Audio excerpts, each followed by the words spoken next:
Heck yeah!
Live from the BiffNet Studios World Headquarters in Spring, Texas, it's Barry on Deck, hosted by former ESPN Houston radio host and stand-up comedian Barry Laminator, starring Oliver the Cat, written by Barry Laminator, produced by Barry Laminator, directed by, you guessed it, Barry Laminator, featuring sports, entertainment, special guests, film sessions, and some drinking.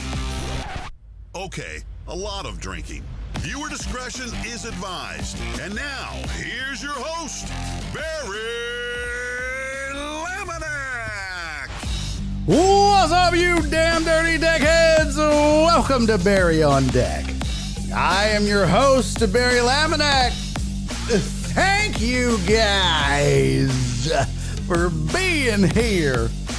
Today is, I don't even know, Wednesday, September 4th, 2024. And this episode, 836 of Barry on Deck. Wow, that's a lot.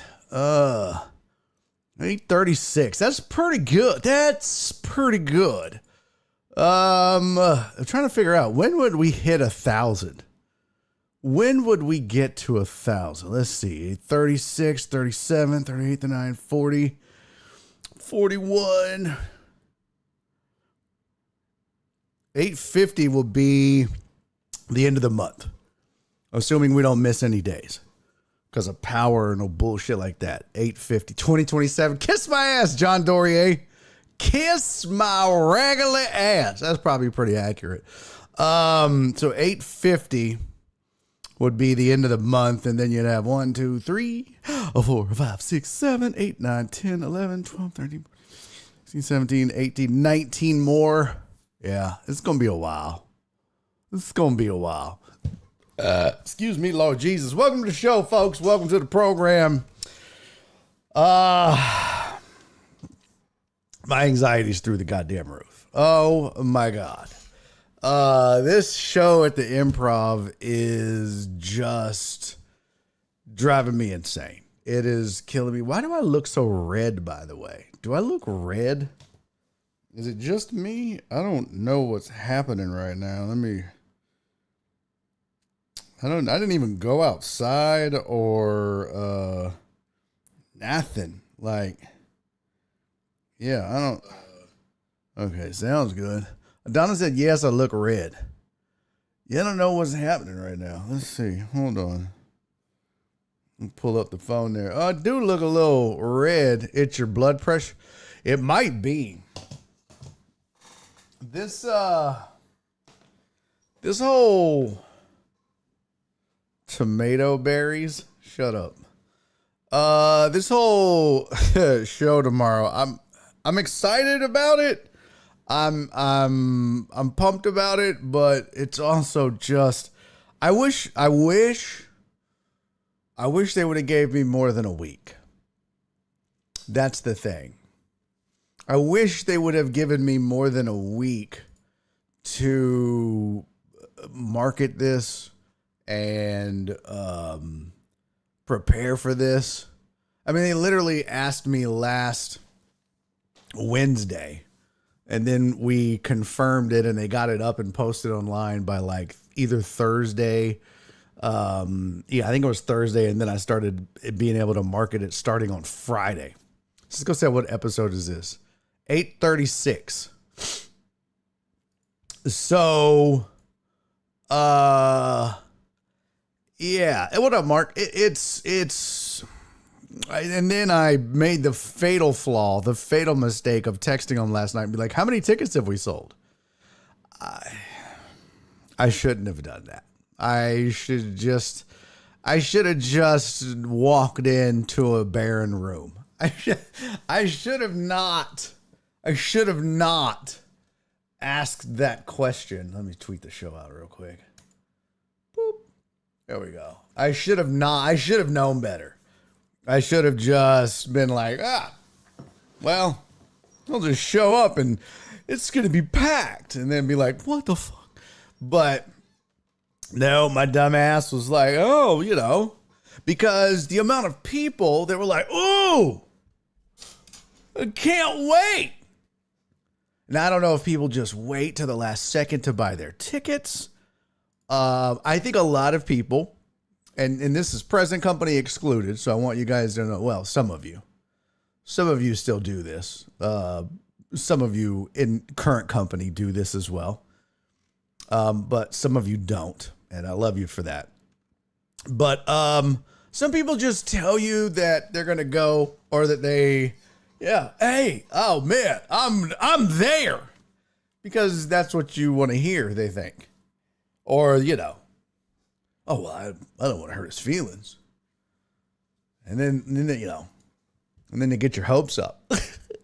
But the thing that sucks about it is that if I go and look at the, what's it called? The Facebook event. Oh, where is it? Shit.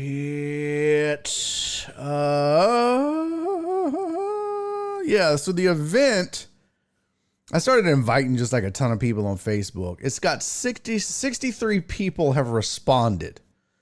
53 are interested and 10 are going. I can tell you that the number of tickets sold is more than 10, less than 53.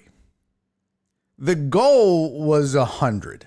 I mean, the goal obviously was to sell the place out, but I just don't have the cachet or the pull, the popularity, or the means of being able to sell 450 tickets in a week. I'm not that dude. Not yet.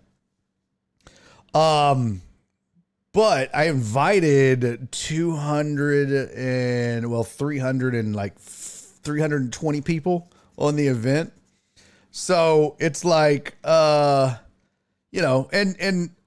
I'm sure some people will get them last second, but it's one of those conundrums of being in this business. And it's like this no matter what. It was like this when I was in Tulsa. It's like this whenever you headline. It's the burden of headlining a show. It's the burden of advancing to the point where your name's on the marquee, so to speak. And it sucks. Spoon was there when I was in Wichita last. And the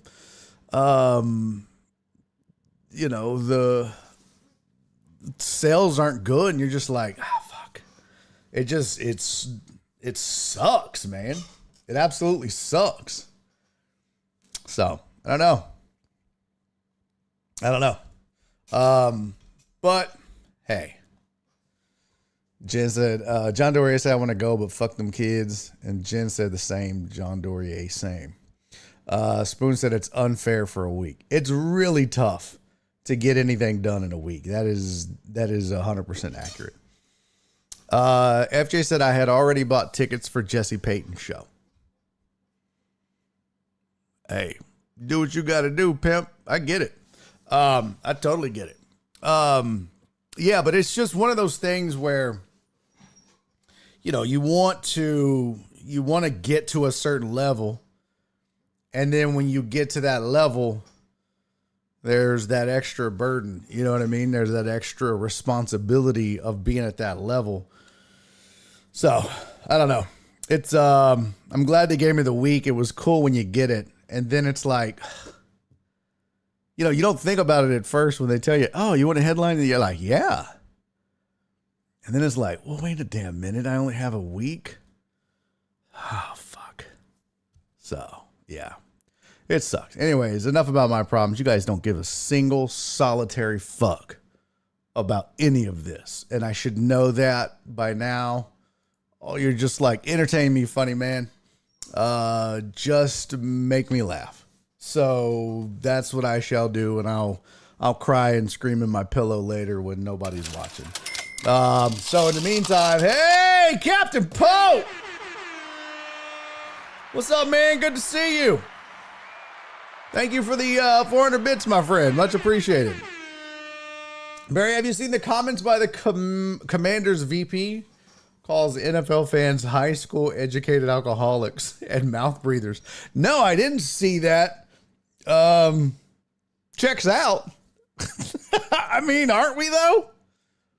Aren't we? I know, CC. That's why I said present company excluded. This is just me being anxious and my anxiety running wild. I love you, Poo Poo.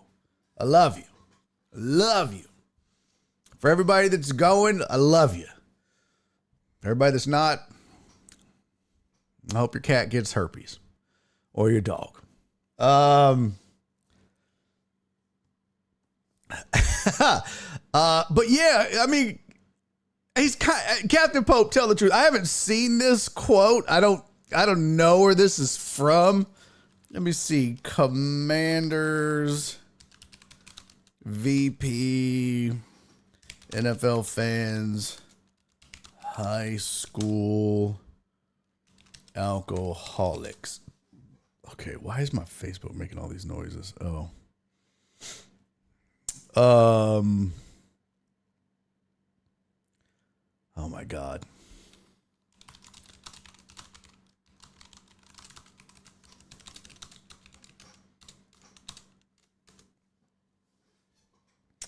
I hate these fucking scamming. Oh, this is the worst. When you have an event and people pretend like they bought tickets. Oh, it's just the worst. The scammers. They're the worst. Hate them. Hate them. Now I gotta block them. Okay, let's see here. Delete, comment, delete. Yep. All right, sorry. Let's see. Commanders VP is suspended after branding his own team's black players homophobic. What? Calls NFL stars dumb as hell and labels fans alcoholics. In damning video secretly recorded on a date? What? Okay.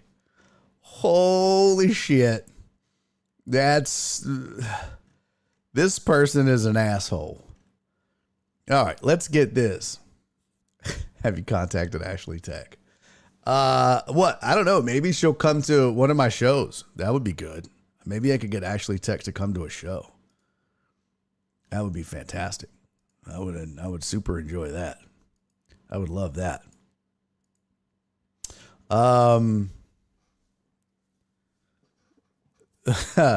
Also calls Jerry Jones homophobic and racist. Yeah.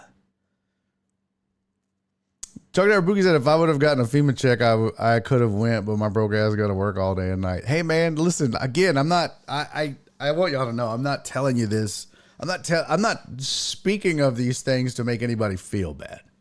Yeah, I'm not telling you these things to guilt you into buying tickets. You guys I'm not doing none of that. I've always shared with you experiences of doing this job as a streamer or my job as a comic and everything else. So please don't think that I'm trying to guilt you into buying tickets or coming to a show or any of those things. Just sharing, just telling you what's going on. So you don't owe me any explanations or anything. Let's see. Here's the article that Captain Pope is referencing. Let's see here. Chrome resize. I haven't seen this. This is pretty interesting. Let's see. All right. Now we can read it. Washington Commanders organization suspended a member of staff after he was caught making controversial and damning comments about the NFL, its players, and its fans. Rael Enteen, the vice president of content for the Washington, D.C. franchise, was secretly filmed during a date with an undercover reporter making shocking claims about the team's players and fan base. Enteen, who has worked for the Commanders for 4 years, was caught branding the team's black players homophobic. He told O'Keefe media journalist, a big chunk of the Commanders roster is, quote, a big chunk of the Commanders roster is very low income African Americans that come from a community that is inherently very homophobic. I love hip hop. Hip hop is very homophobic, he added. It's a cultural thing that I hope gets better. There's video. Oh, wow. Let's see. The language used in the video runs counter to our values at the Commanders organization, a Commander spokesperson told Daily Mail. We've suspended the employee pending an internal investigation and will reserve further comment at this time. Enteen's accusations of homophobia extended beyond the team's black community. He also claimed that 50% of the roster was white and religious, suggesting they are also homophobic in accordance with Christian anti-LGBTQIA plus teachings. Not only did he claim that players were homophobic, but he also branded many throughout the league as dumb, suggesting that the physical impact of the game led to the deterioration of their intelligence. Quote, there's obviously a spectrum. There's some that are dumb as hell, and there are others that are very smart, he said during the what appeared to be a second date. I think there's also a real sad but true reality that some start smart and they get hit in the head so much they don't stay smart. Good Lord. Captain Pope, thank you for the 132 bits. Captain Pope said, I feel like this guy's a lawsuit against the, I feel like this guy has a lawsuit against the woman. Can you legally record someone on a date like that? In public, you can. You can't illegally record someone's phone conversations, but you can record someone in a public setting. You can be recorded in public without your knowledge. No one has to. You are in a public space, so no one has to get your permission to record you. Let's see. Most of the NFL fans, I would say, are high school educated alcoholics. Okay. I got no beef with that. He can continue to characterize football supporters as violent, slam the NFL's social justice initiatives, such as the league's commitment to Black Lives Matter, pride, diversity, equity, and inclusion, as performative for the sake of good publicity. I mean, where's the lie? Really? It's to make as much money as possible. I mean, does anybody disagree with that necessarily?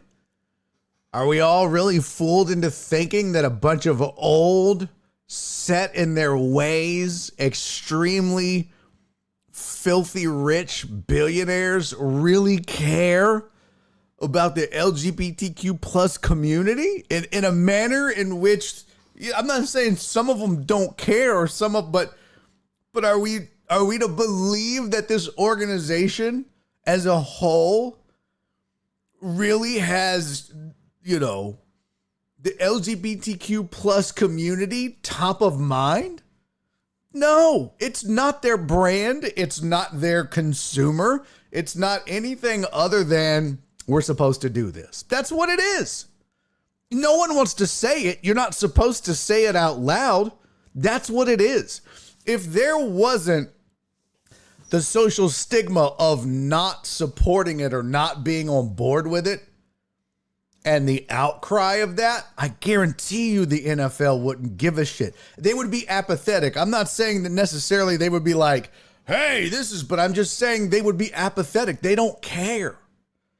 They care about football and money.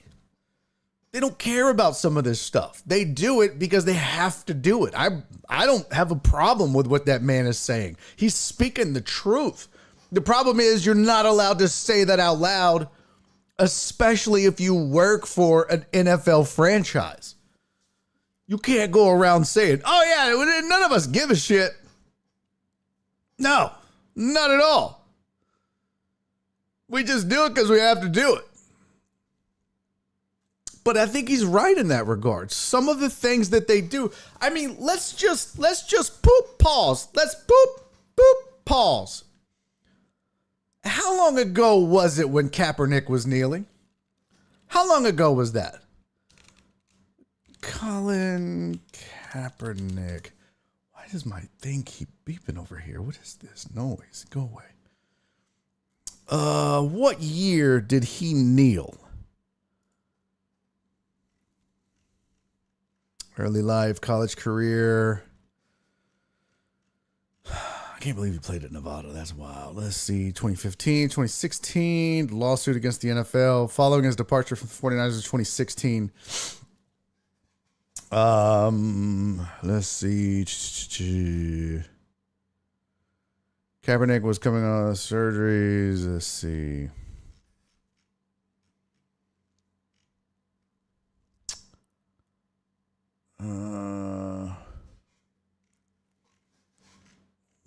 Here we go. Activism. Leading up to the 2016 season, Kaepernick was active in July on social media with social commentary at the fatal police shooting of Alton Sterling and Philando Castillo.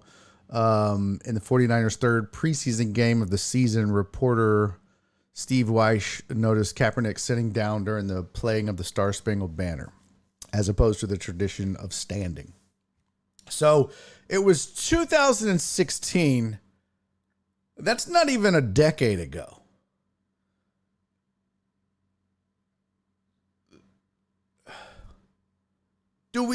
Have we all forgotten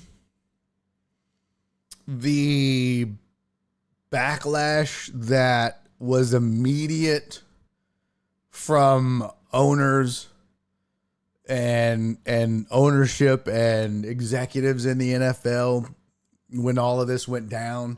And then they had to walk it back because of the public outcry of, hey, what are we doing? I mean, let's just not rewrite history. Let's not pretend like these owners have always given a shit. It's foolish to sit here and go, oh, well, they've always cared. Oh, they've always cared about the LGBTQ plus community. They've always cared about Black Lives Matter.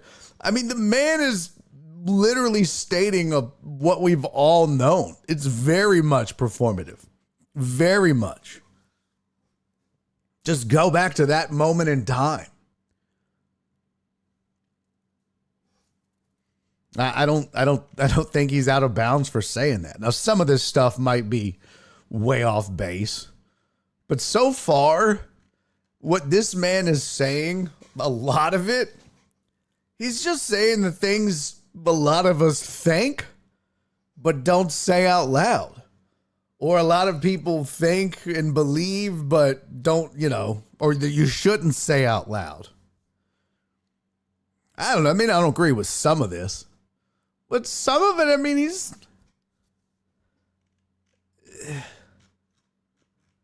He's not way off. I mean, I think he's off on just like labeling all black players as homophobic. I think that's way off. What up, Dre? I think that's painting with a pretty broad brush. I think you could just say players in general across the board. And you didn't need to say a specific race.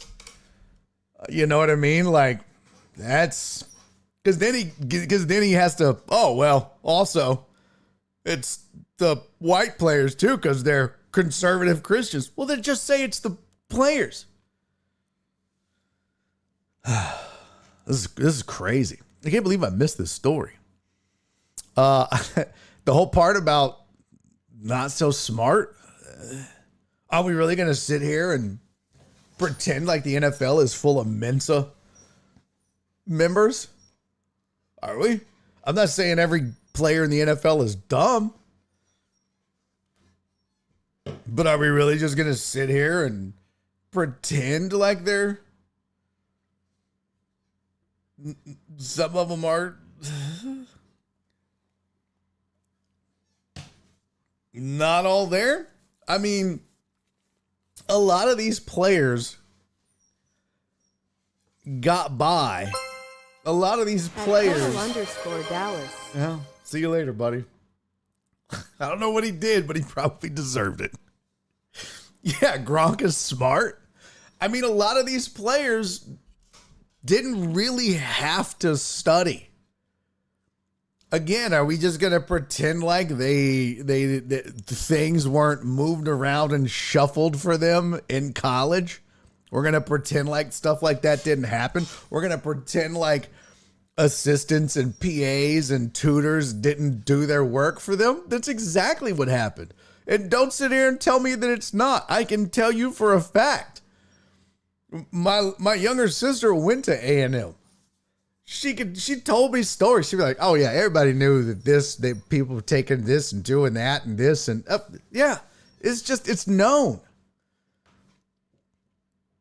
Are you going to be the teacher or the professor that keeps a Heisman Trophy candidate or a star athlete off the field because you're going to make them study?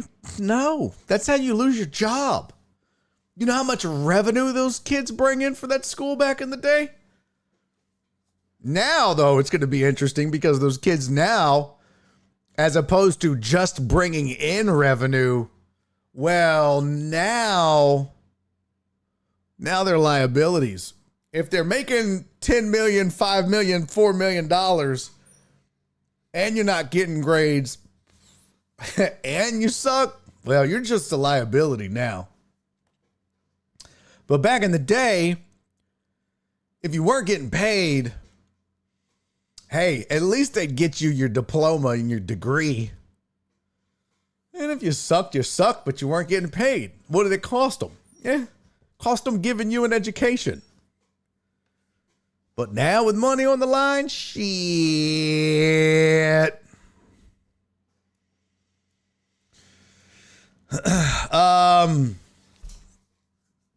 So he went on to say, let's see, what else did he add to this?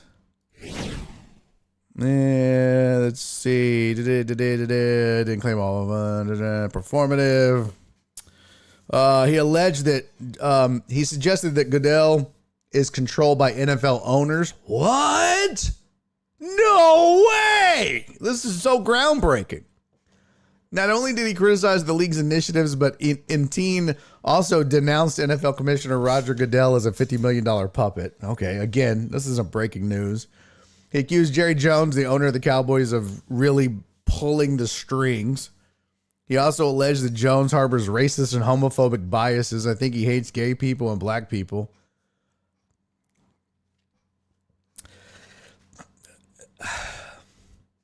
Want to tell you I'm shocked. Don't we have pictures of Jerry Jones from back in the day at some segregated lunch counter? Like, oh, now that was back. I don't believe in that no more. Okay. Enteen joined the Commanders in 2020 as the Senior Director of Content Strategy. Well, there's content now, but this was a poor strategy before being promoted to Vice President of Content. He previously worked for the New York Jets for 2 years between 2016 and 2018 as the Director of Digital and Social Media. Controversy comes just over a year into the new Josh Harris-led ownership of the franchise.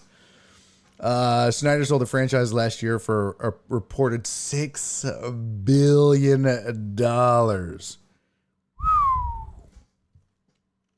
That's crazy. Let's see. This is weird because it says longtime Redskins fans. Let's see. Whereas the Redskins were perennial contenders, team had 27 quarterbacks during the Snyder era. Yeah. No one cares.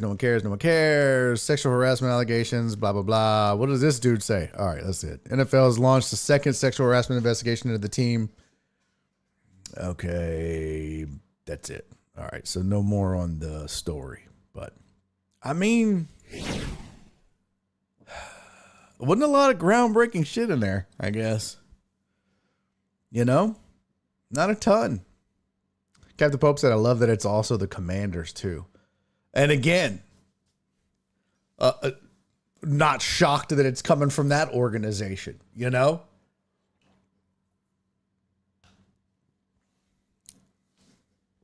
I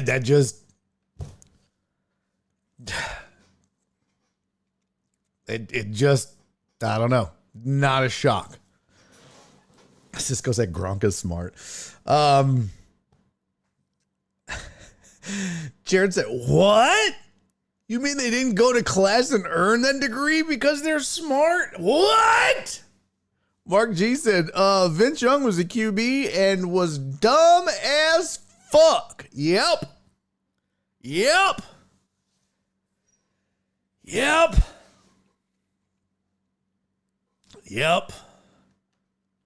And that's true. Pasha, there's a difference between football smarts and actual smarts. Big difference. Huge difference. Amos said the NFL probably has more college graduates than any other sport. Well, that's true. I would agree with you there, but here's the thing. One,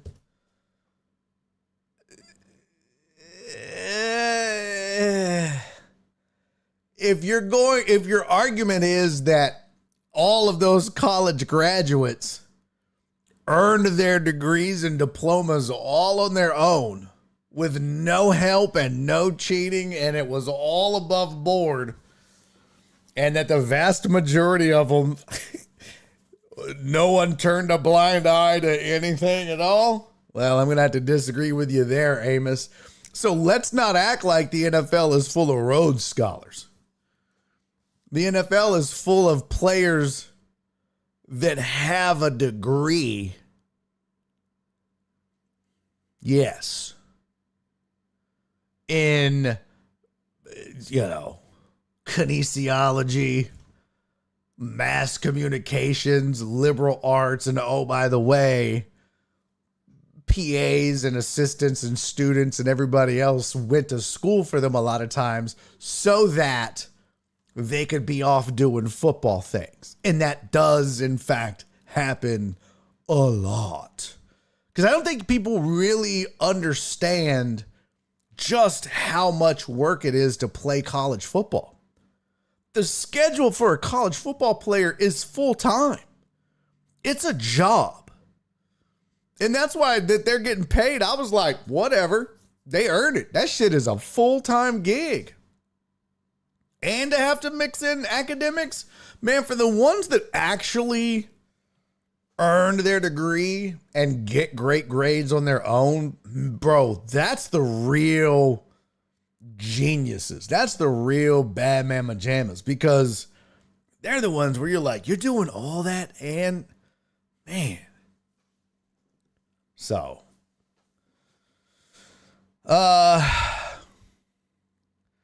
Pasha, you mean the guy that is appointed by the owners works for the owners? Yeah, exactly. Who's the Stonecutters actually run the NFL? I don't even know who that is. I don't know. Jerry is winning. It's the Cowboys that are not. That's pretty funny. VY loves Cheesecake Factory. I don't remember that reference, Dre. I know he likes to take his shirt off at the club. That's all I know. There's a Ryan Fitzpatrick reference. Yeah. Only time I saw a football player in class was on exam day, said B. Hannon. Yeah. Well, and they probably had all the answers. Yeah. B. Hannon said all kinesiology are comm majors. I know. Do you think I'm just up here making shit up and saying it into this microphone? You think I'm just, I'm not just, I know you guys think I just come out here and start making shit up. That is not the case. I would never do that. I would never do that. I speak what I know, and I don't when I don't. That's a wild story. Thank you, Captain Pope. That was interesting as hell.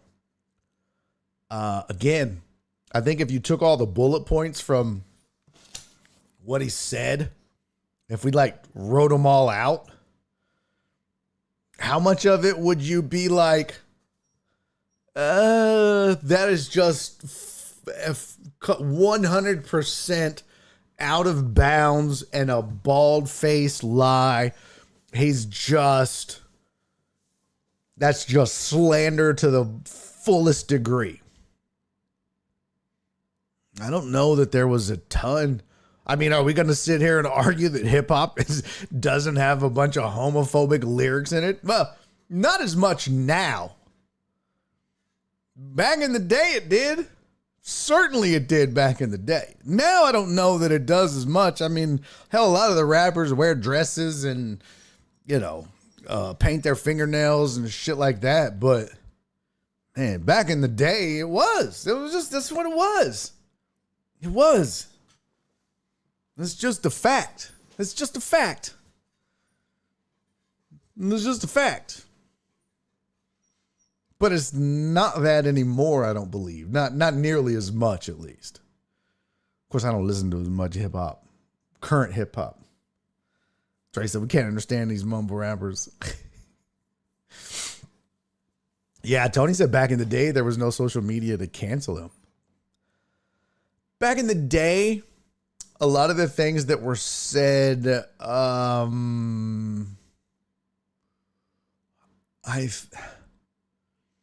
don't even think it was necessarily about social media canceling them. I think it was just about the people evolving, right? Or society evolving into what's acceptable and not acceptable across the board. And I always go back to this one. And this is a really good example. And I think it's one of the most obvious ones, right? But it's a pretty simple one. But if you think, man, it's Salt and Pepper. In the song Shoop, they use the R word. The Black Eyed Peas, they had a song that, let's get it started, but that wasn't originally the song. Because that word, the R word, was used as a term not to be just strictly by the definition, but it was kind of used as, no, not Redskin, Captain Pope. It was a term used, kind of as a slang for other things like crazy or wild. So when you would say the R word that rhymes with started, oh, not roughnecks, truck driver Pookie, stop acting. See, I don't know if I could even say that. I don't even know if I would get canceled for saying. I should do like the Black Eyed Peas, because the song was originally, let's get And then now they say, let's get it started. So I should just be like, stop acting like you started. Cece said, don't say it. No, I'm not. Well, actually, what I wanted to say was, no, because even making it sound like it. Perry said, don't say it. I'm not going to say it. I was going to say something that sounds like it. Here, I'm going to type it in the chat.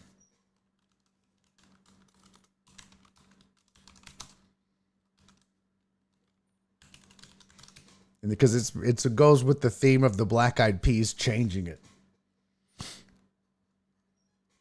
Because remember, they were like, let's get it started.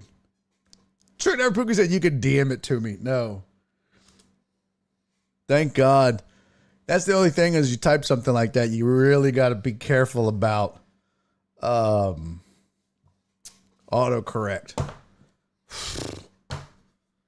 Woo. Boy. Skiggity big. No. But that word, and we talked about this on the show before, right? The R word. I hate the word too, CC, but that's a word. And we've talked about the F word, right? It rhymes with hag or maggot. What up, Jeff? But those words at a point when we were growing up, yeah, British cigarette. But those words when we were growing up, we used them and they had different meanings. I mean, we knew what they meant, and you knew if there was somebody that maybe the word might apply to, you knew it was wrong to reference them as the word. Like that was just, if you did that, you were an awful person, or you were, you either hated them or you were angry or whatever. Well, Tonal said that's like TLC would say nickel instead of the N word. Or nephew. Cancel the Brits. They do. They use the F word for cigarettes. That's true. That's very true. It's very true. That's what they call it. Yo! Captain Pope, thank you for the 400 bits. He said, go through the NFL lines today or tomorrow. Will the Laminator 5000 be back? You damn right the Laminator 5000 is coming back. We'll go through the lines tomorrow. The Laminator 5000 itself, though, won't be up and rolling until at least week 4. It requires data. So week 1 is like, it has no data. So we can't really compare. So we won't really have anything to go. But we'll go over the lines tomorrow. But yeah, we require data. But yes, starting probably week 4, we'll roll out the Laminator 5000 and start going through, what the formulas are telling us on how to bet. But anyways, that whole, using of those words, right? The F word, the R word. People used to say, "Oh man, that's gay." People still say that. I don't know. That's still not apparently it's still not. That's gay. Like, and that's still like, whoa. But those are what we've learned though. Cause like in Shoop, like, they use the word, what is it? 6 inches to a yard. Have you sounded like and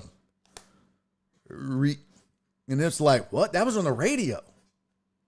But that shows you the difference between then and now. What was acceptable and what's not. Pacha, you need to make an over-the-top graphic for the Laminator 5000. What do you mean, like to let them know that that's what we're doing? Yeah, probably should. Like something up there. Probably should. Skiggity Big said, what's the Laminator 5000? I'm interested. So, Skiggity, back when I was on ESPN 97.5, shit, probably 2018. I don't even know when I started this damn thing. So I started a spreadsheet because I had never really done any gambling on my own, but I was always like a numbers nerd, right? And 2018 was the first year. And so I thought, you know what? I'd seen other people doing it and using formulas and statistics and everything like that. And I've always been kind of a numbers nerd and shit like that. I mean, I never took statistics, or I don't have any like, you know, formal education in it or anything like that. But I thought, how hard could it be? Not knowing, right?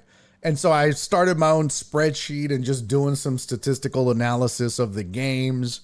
And I started keeping track of it and my success rate. And, you know, over time, I realized that it's actually pretty good. Like that first year, I picked 58.8% right, which 53% is killing it. 54% is a sharp, like you're fantastic. And so year over year, this thing has done pretty damn well if you pick all the picks. Now, if you just select one here and there, then yeah, it's not going to pay dividends. Last year, not a great year for the Laminator 5000. It did 49.46% on the year.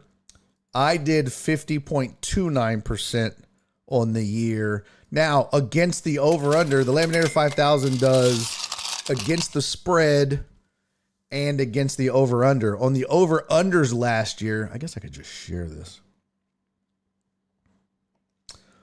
On the over-unders last year, it went 61.7% of the time it was right.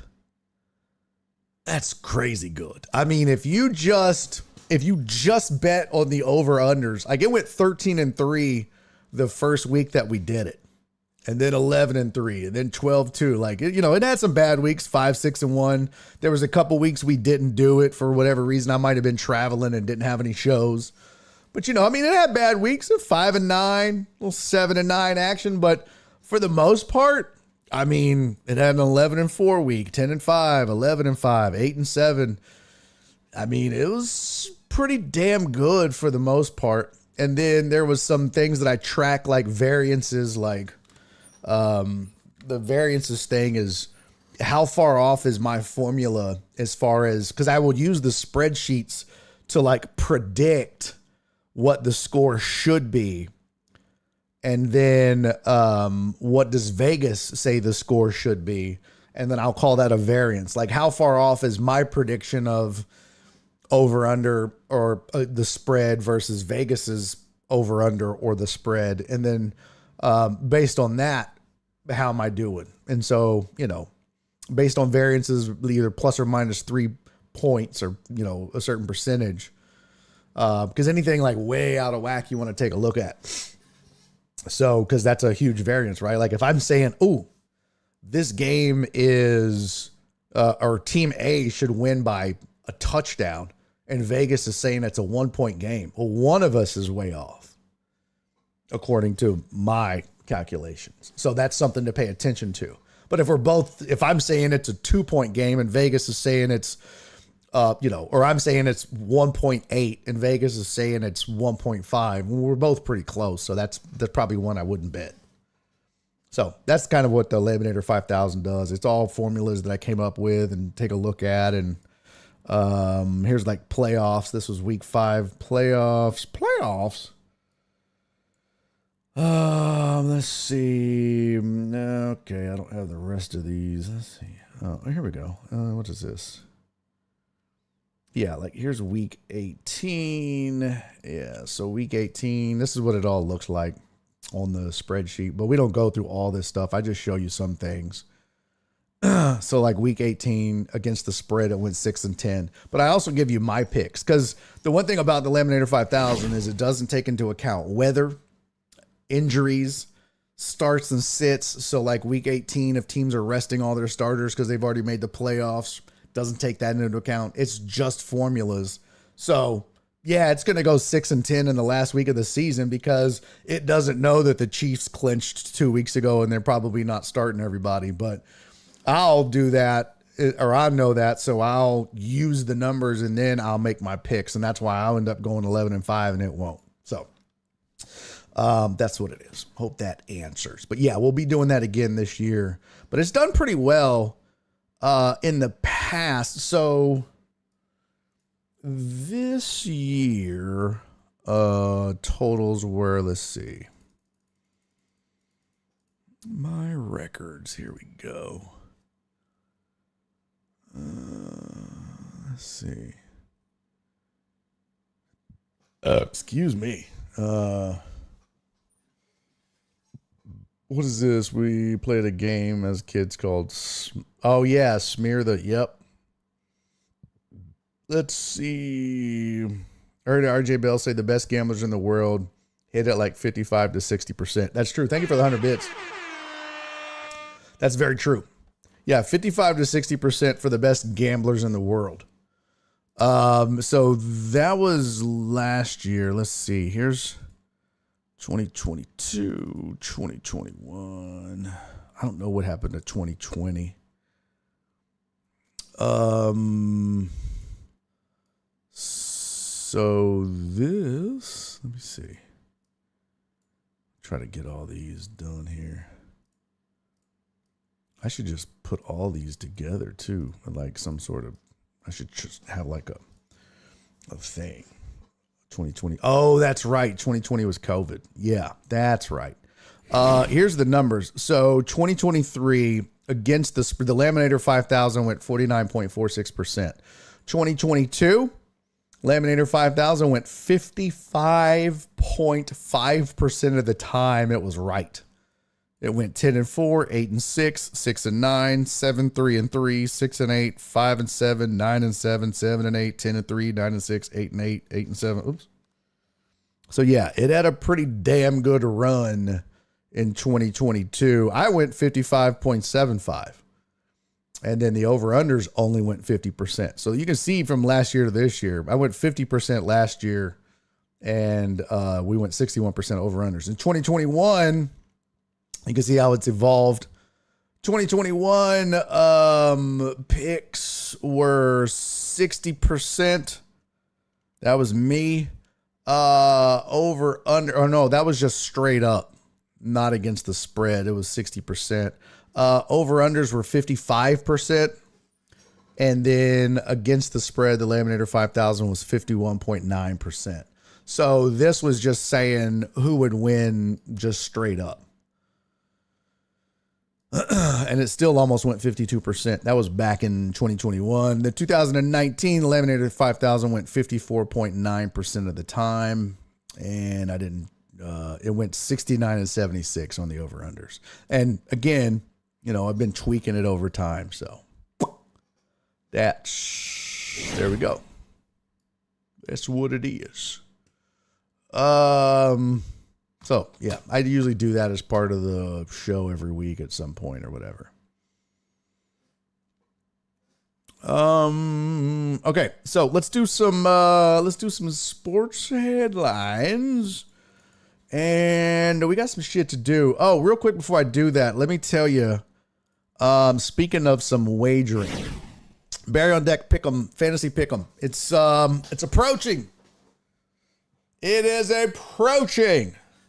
Kickoff tomorrow. First NFL game of the season. And remember, you don't have to be a Patreon member to get in on this. It's just for fun. But you could win some scratch on it. And every single week on this show, we will showcase two teams. And in fact, I'll show you whose today's is. And it's going to be from my league because this is just a bad week with the improv show that I have going on. And last night, I was up late trying to get the automation done, only to find out, well, I needed everybody's leagues to be flipped and to public, even though they were Yeah, anyways, this is a long story. So what we're going to do is the matchup this week. What I decided is the matchup will come from my league, and it will be whatever has the tightest point spread. So that'll be the week 1 matchup. So the closest point spread from League 2 will be the week 1 matchup for the Barry on Deck Fantasy Pick'em League. Okay? Now, way this works is real simple. Anyone can enter. So if you're a casual viewer of the show, if you're a diehard deckhead, you're here every single day for all 3 hours, 2.5, whatever. You can enter. All you have to do is send Jen your money. Jen at barryondeck.com is the email. Just email her and ask her how you can pay. And there's a lot of different ways you can pay. And she sent me a list. She said there, so far we have 11 people that have entered already.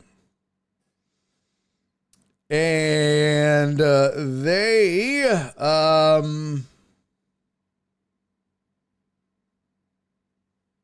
let's see.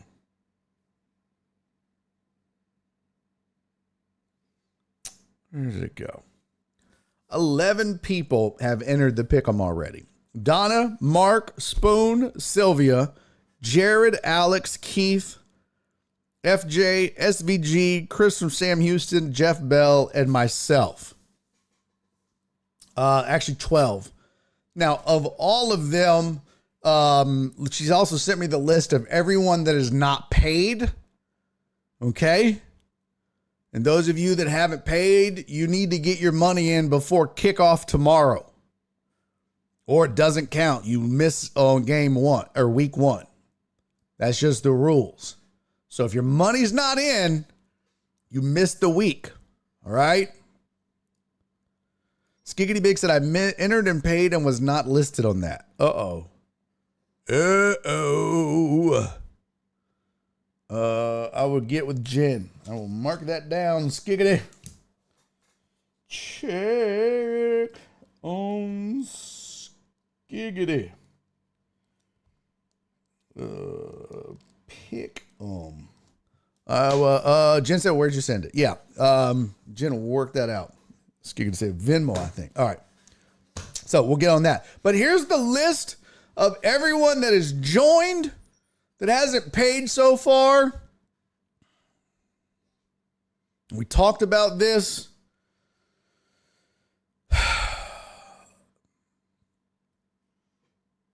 So far, the people that haven't paid are Barry.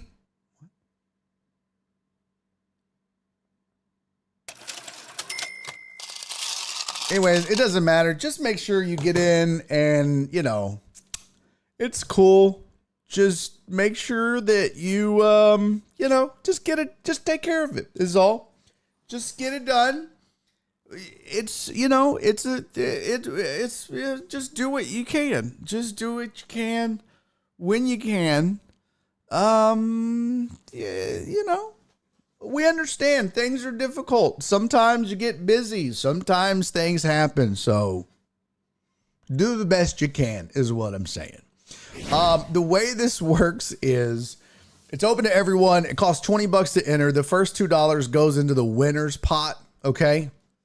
And then after that, every week you're going to pick who you think will win. So, CC, thank you for the 10 bits, sweetie. She said, Jen is busy this weekend. Send your picks. Captain Pope, thank you for the 2 bits. Captain Pope said, put the list up there, Barry. I will. I absolutely will do that. I will. Are you talking about the teams? I'm about to do that.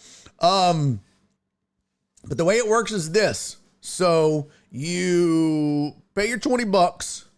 It's got to be in before kickoff tomorrow. First game for the week. And then you will, I'm going to have a form eventually. This week, you're just going to email Jen your picks. Jen at barryondeck.com. All right. I'm going to email. Oh, Captain Pope said the list of people who haven't paid, publicly shame them. Oh, yeah. Okay. I'll do that. I can. I can put the list up. I mean, we don't need to do that. We don't need to shame anybody. It's okay. But $2 of the 20 goes into the winner's pot. And then every week you make a pick. If you're wrong, you lose that dollar. If you're right, you get that dollar back. So you have $18 left of the 20. The first two goes into the winner's pot. If you're right, you get $1 back. If you're wrong, you lose the dollar. It goes into the winner's pot. At the end of the season, the person who had the most correct picks wins. And the winner's pot will be 75%. So the split is 75-25. That's what we're going to do. All right. So the split will be 75-25. The winner will get 75% of the pot. The second place person with the second most points will get 25% of the pot. All right.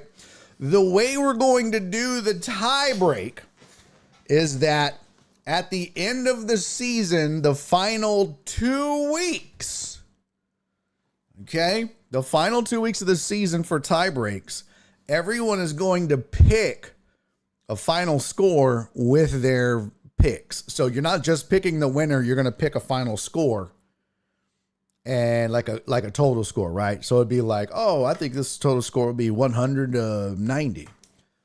And then the person who gets the closest to the total scores that'll decide if there's a tie. That'll decide who wins first versus second. Okay. So that'll be the tie break, first versus second. All right. Last year, Mark G won $89.25 doing this. It's a lot of fun. It gets competitive. I show you who's in the lead every week.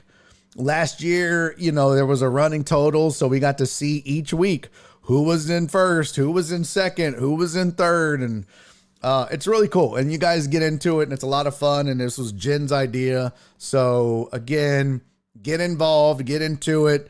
Get Jen your info, jen@barryondeck.com. Send her your money. Let her know you want to play, and she'll get you in. All right. 75-25 is the split. You have until kickoff tomorrow to get your pick and your money over to Jen. If you miss it, you can still play. Like, you can get your money in the following week. You just don't get paid for this week. Key said, I had fear of missing out last year. Yeah, it sucks, man. It sucks if you don't get to play. So yeah, that's no fun at all. Keith, I don't see you on the list, dude. Oh yeah, there's Keith. There it is. Okay. Yeah, Donna, Mark, Spoon. Here's the full list. Hold on. Let me see if I can. Yeah, so Donna, Mark, Spoon, Sylvia, Jared, Alex. I need to find the spreadsheet. Keith said, I paid, don't shame me. I'm not going to shame you. I was trying to find the spreadsheet from last year, but I can't find it. Here we go. Pick'em players. Let me see here. Let's see. It is Donna. And then Mark G. Spoon. Sylvia. Jared, Alex. Okay. Uh-oh.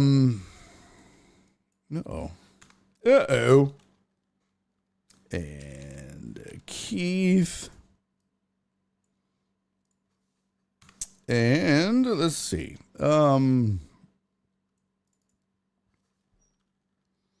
FJ, SVG, Chris from Sam Houston, Jeff, Skiggity, Spoon says I own my shit. Giggity Big, Rob, and Barry. And all of the names that you see on here in yellow are the assholes that haven't paid. All right, just so we're clear here. Uh-oh. Let me download this. This will be all the pick'ems. Wait, what the?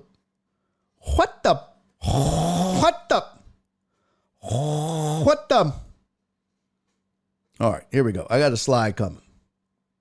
I got a slide coming. Hey, you said Rob, right? Rob from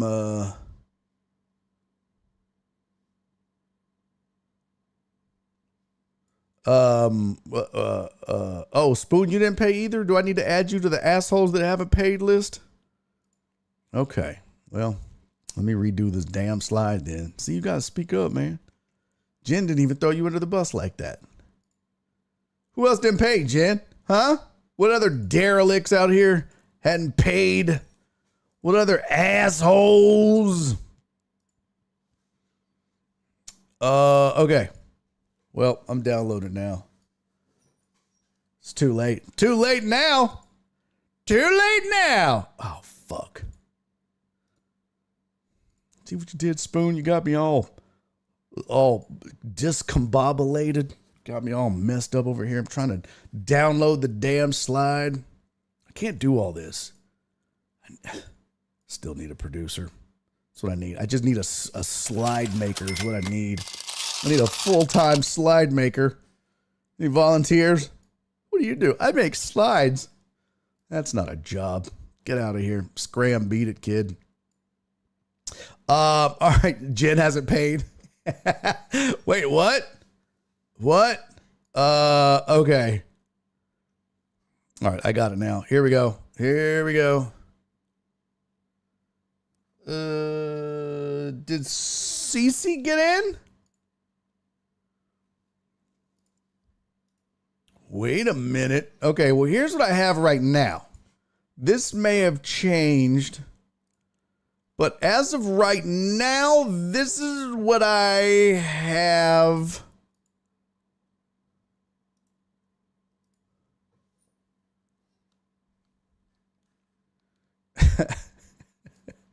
Jen's always she's like, I think I wrote Spoon on my list, and it should have been Skiggity.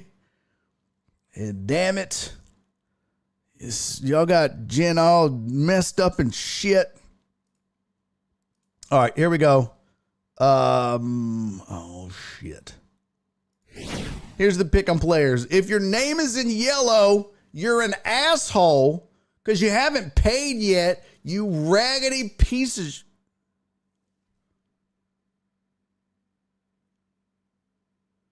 Okay. Why am I so yellow again? Am I dying? What is happening? I don't know why I'm turning so yellow. This is not good. Is this?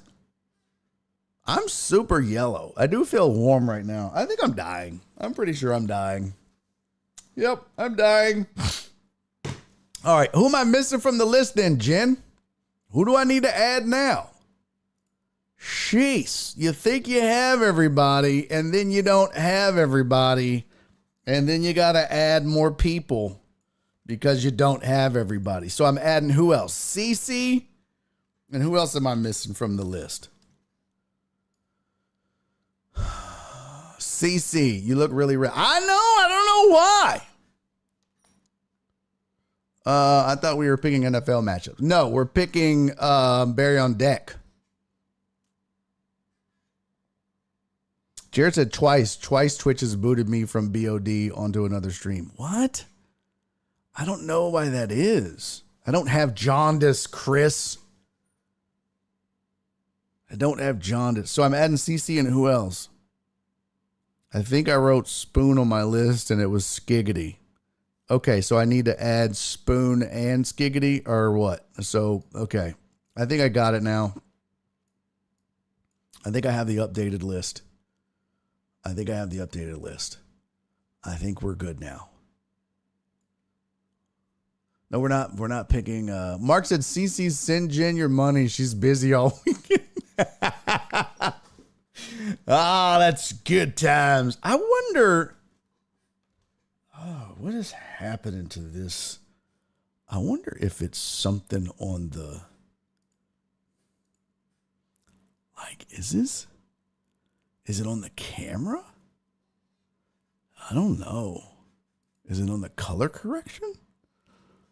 Let's see. No?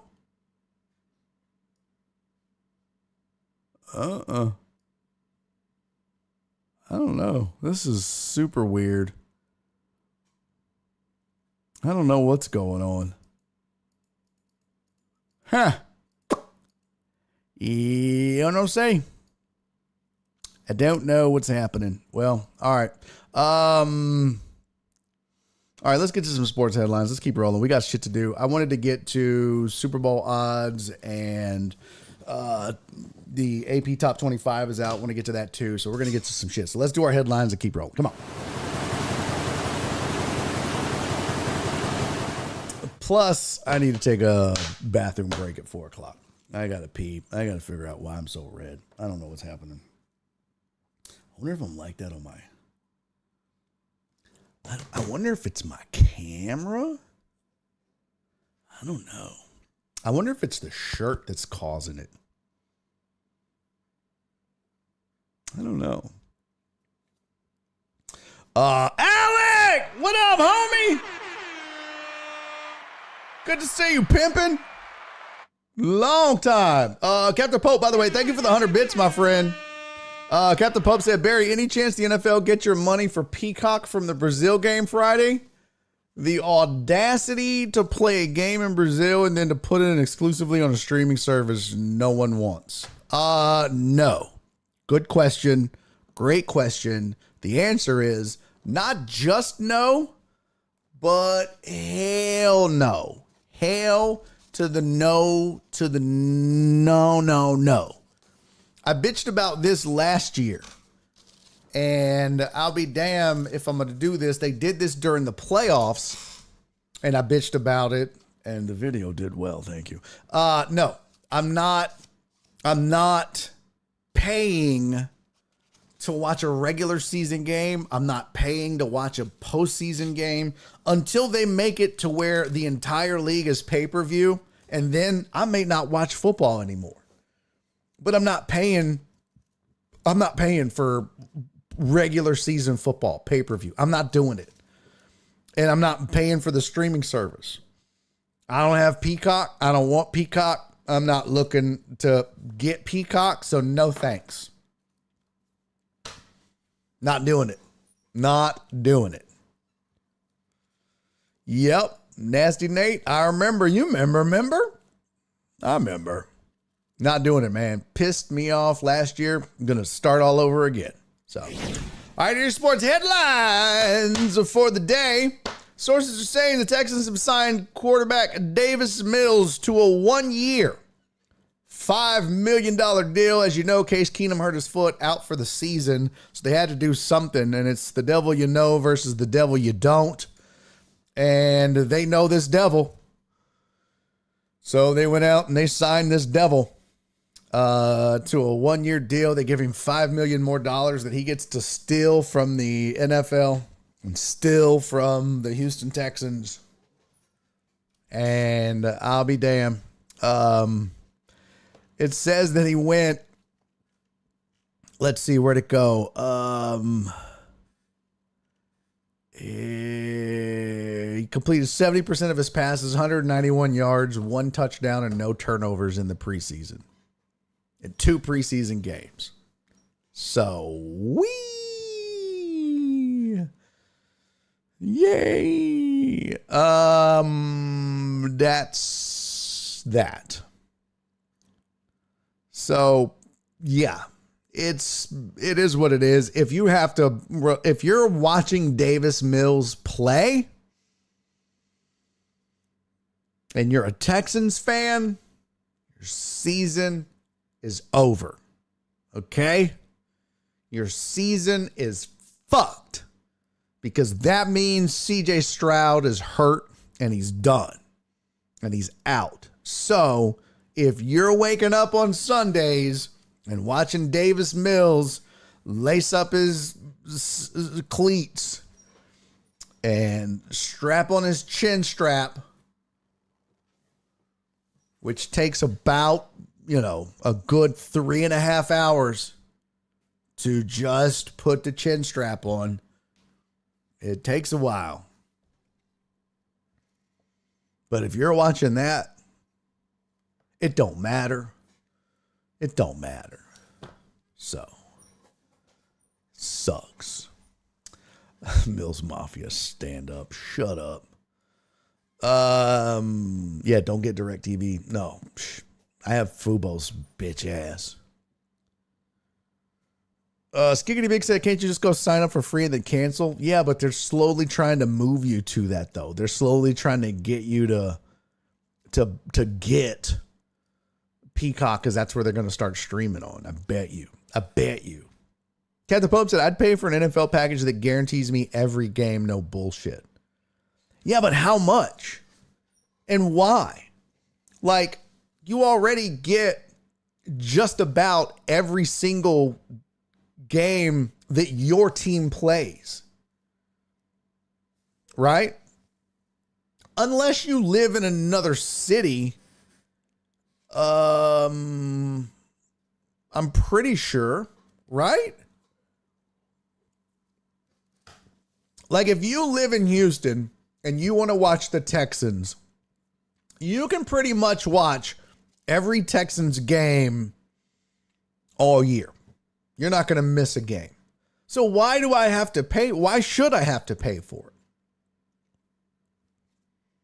I mean, it's crazy. If you would have started, you know what I mean? Like the UFC, when the UFC started, their fans were used to paying to watch fights. That's the only way you could watch a UFC fight. So if I want to watch a good UFC fight, yeah, I know I got to pay for a pay-per-view fight. Yeah, I get some freebies on ESPN or whatever, but that's just the model. But this is the opposite of that. So no. Sources are saying that the Broncos star cornerback Patrick Surtain have agreed to a 4-year, $96 million deal. It happened on Wednesday. The Broncos, they called it a no-brainer. Broncos general manager George Patton. They said it was a no-brainer to make corner Pat Surtain the second, a cornerback for a long time, quote unquote. So they gave him a $96 million deal overall, $77.5 million guaranteed. It says Patrick Surtain, new deal. The Broncos dramatically resets the cornerback market. Highest paid QBs in the NFL on a per year basis. Surtain's $24 million, Alexander's $21 million, AJ Terrell's $20.25, Denzel Ward $20 million, and Jalen Ramsey's $20 million. So, yep, his new deal will begin in 2026. That's crazy. 2026 is when the deal begins. Huh. Pretty wild. All right, so that's part of your headlines. The other part of your headlines, speaking of deals getting done, Trent Williams and the Niners have come to a deal. Trent Williams ends his holdout. Niners getting out of holdout hell. They signed Brandon Ayuk to a deal. That's done. And now they get Trent Williams' deal done. He was holding out for a month. Signs a 3-year, $82.66 million contract, includes $48 million fully guaranteed, $25.69 million signing bonus. It says the 11-time Pro Bowler has now earned $103 million in guaranteed money since joining San Francisco in 2021. Man. That's a lot. But worth it. Worth every penny. Let's see. While the 49ers seems exasperated at times with Ayuk's situation, at some point you got to play, General Manager John Lynch said. Let's see. Where's it going? Williams' new deal should help mitigate the roughly $4 million in fines he accrued by missing all of training camp. Those fines are not forgivable according to the league's collective bargaining agreement. Fines can only be waived for players still on their rookie contract. All right. So that's done. And lastly, this is kind of a pretty cool deal, actually. Pretty big deal. Caitlin Clark and the Indiana Fever have clinched a WNBA playoff spot. And y'all know me, I'm not a WNBA fan. I don't care, but it's a big deal. 7-year postseason drought. One of the worst teams in the WNBA last year, by far. And she's got that team in the playoffs. Last year, let's see. They're the 6th seed right now. They're 17-16. But last year, let me see here. 2023, the Indiana Fever were 13-27. Damn. They won 32% of their games, 32.5%. They were the third worst team in the WNBA. And now, like I said, they're the 6th seed in the playoffs. Top 8 teams make the playoffs. There's only 12 teams in the WNBA. Top 8 make the playoffs. Indiana is currently 6th. They're a half game ahead of the Phoenix Mercury, but they have clinched a playoff berth. Chicago is currently 8th. Well, I guess I could show you shit. Because I know you guys are big WNBA fans.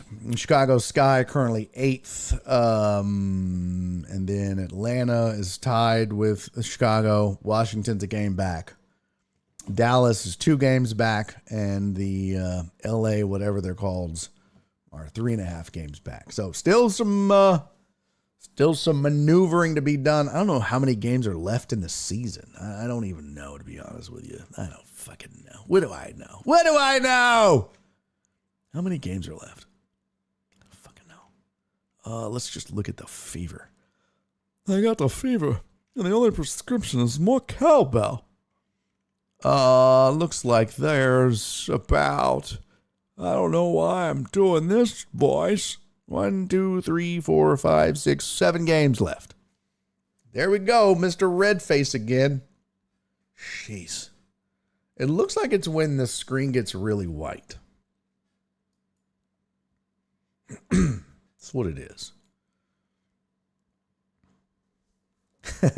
Captain Pope said football starting. WNBA's 15 minutes of fame's almost up. I saw a photo on Instagrams. And it was the same, I guess it was the Indiana Fever. AJB, what's up? Said 2 weeks. Okay. It was a WNBA arena. I don't know if it was last year or the year before. And then compared to now, or maybe it was like 5 years ago and now.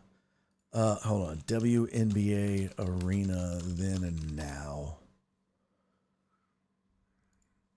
But it was a really cool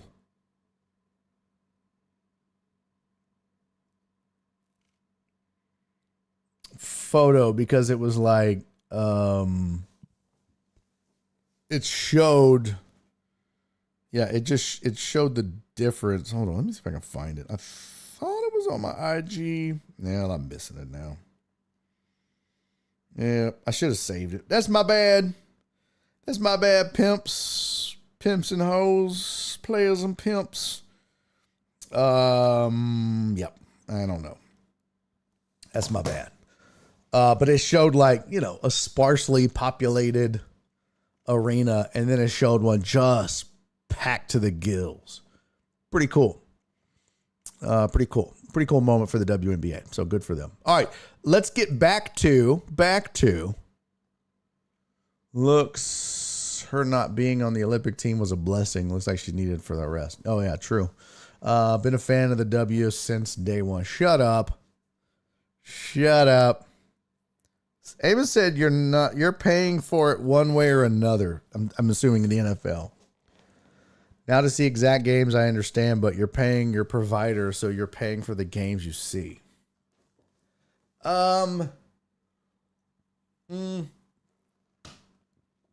Yes and no, Amos.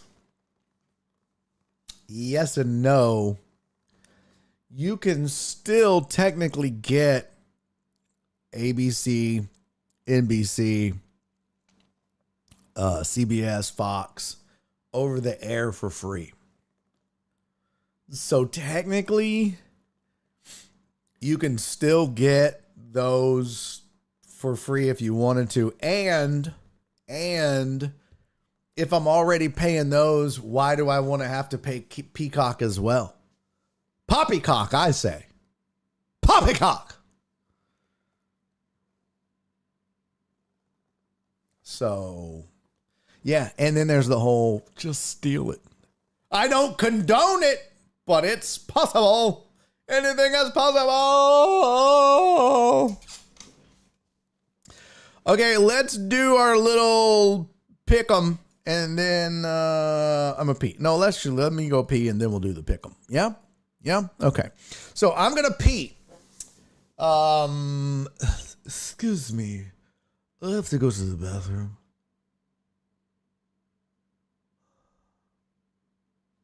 Okay. What was that? Was that planes, trains, and automobiles? No.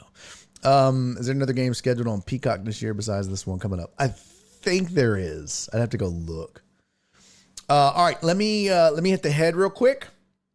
Oh, look, ad break ends in 1 minute and 25 seconds. There's an ad break running. Perfect time to take a break. Wow, look at that. Timing is impeccable. Timing is impeccable. So let's take a quick little breaky break. When we come back, we're going to do our Barry on Deck pick'em. I'm going to show you who the matchup is. I'll show you the teams, and you can make your choices. You're going to email those to Jen. And then we're going to look at the AP Top 25. We'll look at some Super Bowl odds. We'll look at some NFL power rankings. And if we have time, we'll talk about the NFL Hope-O-Meter as well as the baseball slang guide that came out on The Athletic, which is pretty cool. All that and more coming up shortly. Don't go anywhere. This is Barry on Deck. I'm your host, Barry Laminator. Stick around for this really short, really quick break. Don't go anywhere. I'm right back, bitches. Go poop, pee, smoke a bowl, whatever it is you do. And we'll be back to finish up the show right after this. See you in a second.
welcome back to the last 45 minutes with Barry on Deck. I'm your host, Barry Laminator. Thank you guys for sticking around through the break. I'm a tomato. I don't know what's going on. What's happening on this? I don't know what's happening right now. I don't understand. What the fuck? That's weird. Okay. Oh boy. All right. Hey, what up, Heartthrob? Good to see you. I think there are 3 games on Peacock. Ugh. Ugh. Let's see. Flip side, I got random ads that cut off midway and got to the next ad, and the first ad was not finished. Oh, that's weird. As Nate said, that's true. I paid for DirecTV for over a decade to watch football. Someone else's turn now. There you go. Amos said, I feel you, Nasty Nate. Someone else paid for me to watch at least 6 Saints games. All right, here we go. This is your Pick'em matchup for the week. Now, the way we're doing this is we're going to the we're going to use my league because it's just easier. Like I said, I didn't have time to get this automated for the week. And the way I'm doing this is we are using the spread. Okay. So this will be the spread for, so we're going to do the, anyone that pays money to watch the Eagles is trash. Wow. Okay. The Barry on Deck Pick'em Challenge. This is it. Now, what I'll do, we'll show this again tomorrow. So for those of you that missed it, and what I think I'm going to do in the long run is I'm going to have this posted on barryondeck.com. It's not up there right now, obviously. But that way, for those of you that maybe miss the show each week, you'll be able to go to the website and you'll be able to like click on Pick'em Challenge or whatever, and you'll be able to fill out a form or whatever, and that will get you, you'll be able to do the Pick'em thing that way. And so, yeah, if you missed the show, you could still get your picks in that way. So hopefully that'll make your life easier, I suppose. Yeah. Okay. It's going to make my life harder because I'm going to have to figure out how to do that, but that'll make your life easier, which is what I'm all about. Okay. All right. So for now though, just gonna have to deal with it this way. So here's our league, League 2, week 1. Here's all the matchups, right? So, this matchup is For Whom the Dell Tolls versus the Ghost of Hooligan Past. And the spread in this one is 4.5. For Whom the Dell Tolls favored by 4.5. That's me. Second matchup is Big Boss Sugar Booger. That's Clarence, is favored by 9.7 points over Jenny's mom's team. Oof. Damn. Jenny's mom starting the year off rough. All right. So far out of those 2 games, 4.5 is the closer one. So that one's not going to be there. This one, the spread is 1.5. So that means our game is eliminated. This one, the spread is 11. That's out. Who's that? That is Vacation Mode, CC versus Saul's Chingones. Damn. CC favored by 11.5. That one's out. And Calzone Parade, Potch is a 6.2 point underdog to Lisa's team. Yikes. All right, so this is, God damn it, Hooligan. We got to find an owner for this team, Jen. Cal's Burgers, which is Uriel's team, versus whoever's going to be the owner of this team. It's supposed to be 713 Hooligan. but I don't know if he's going to be taken over. So, this ain't going to be an NBA owning the New Orleans Hornets situation. We're going to have to find somebody. We do have people on standby that didn't get in, so we'll probably give this team to somebody if Josh, a.k.a. 713 Hooligan, doesn't want the team, or we can't get a hold of him, or he decides not to play. We'll give this to one of the Deckhead Patreon members that wants to play but didn't get in. So they'll have this team. But this... I mean, they're walking into a winner. Look at that. They're favored by 1.5 in week 1. Oh, I'm not in this league. Oh, what? Oh, that's Alex. My bad. Cowsburgers is my bad. I get you. That's right. I get y'all mixed up. Okay. So, yeah, Alex, my bad. So we got to figure out what's going on with this team or who's going to own this, but I'll work that out with Jen. But right now, they're a 1.5 point favorite. So whoever this ends up being, Amos said send it over. I can handle 2 teams. So whoever this is going to end up being, it will be that team versus Cal's Burgers. So what you're looking at is the matchup is player-wise. It is Joe Burrow versus Jordan Love. That's the QB matchup. That's advantage Burrow. It's Christian McCaffrey versus Jonathan Taylor. Well, the running back matchup, I guess I should say, is Christian McCaffrey and Travis Etienne versus Jonathan Taylor and James Cook. Alex. Well, I mean, I do have a pattern and a history. Okay? Alex said we all look alike. All the Uriel, all the Villanueva boys look the same. Yeah, you kind of do. I mean, so yeah, running backs. It's what 36.7 to 34.1. So that's still overall the running back advantage would go to goddammit Hooligan, but barely. Obviously McCaffrey over Jonathan Taylor, but James Cook over Travis Etienne. Wide receivers, there's 2 of them. Puka Nacua for Cal's Burgers over Michael Pittman. So wide receiver 1, advantage Cal's Burgers. Wide receiver 2, advantage goddammit Hooligan. Deebo Samuel over Mike Evans.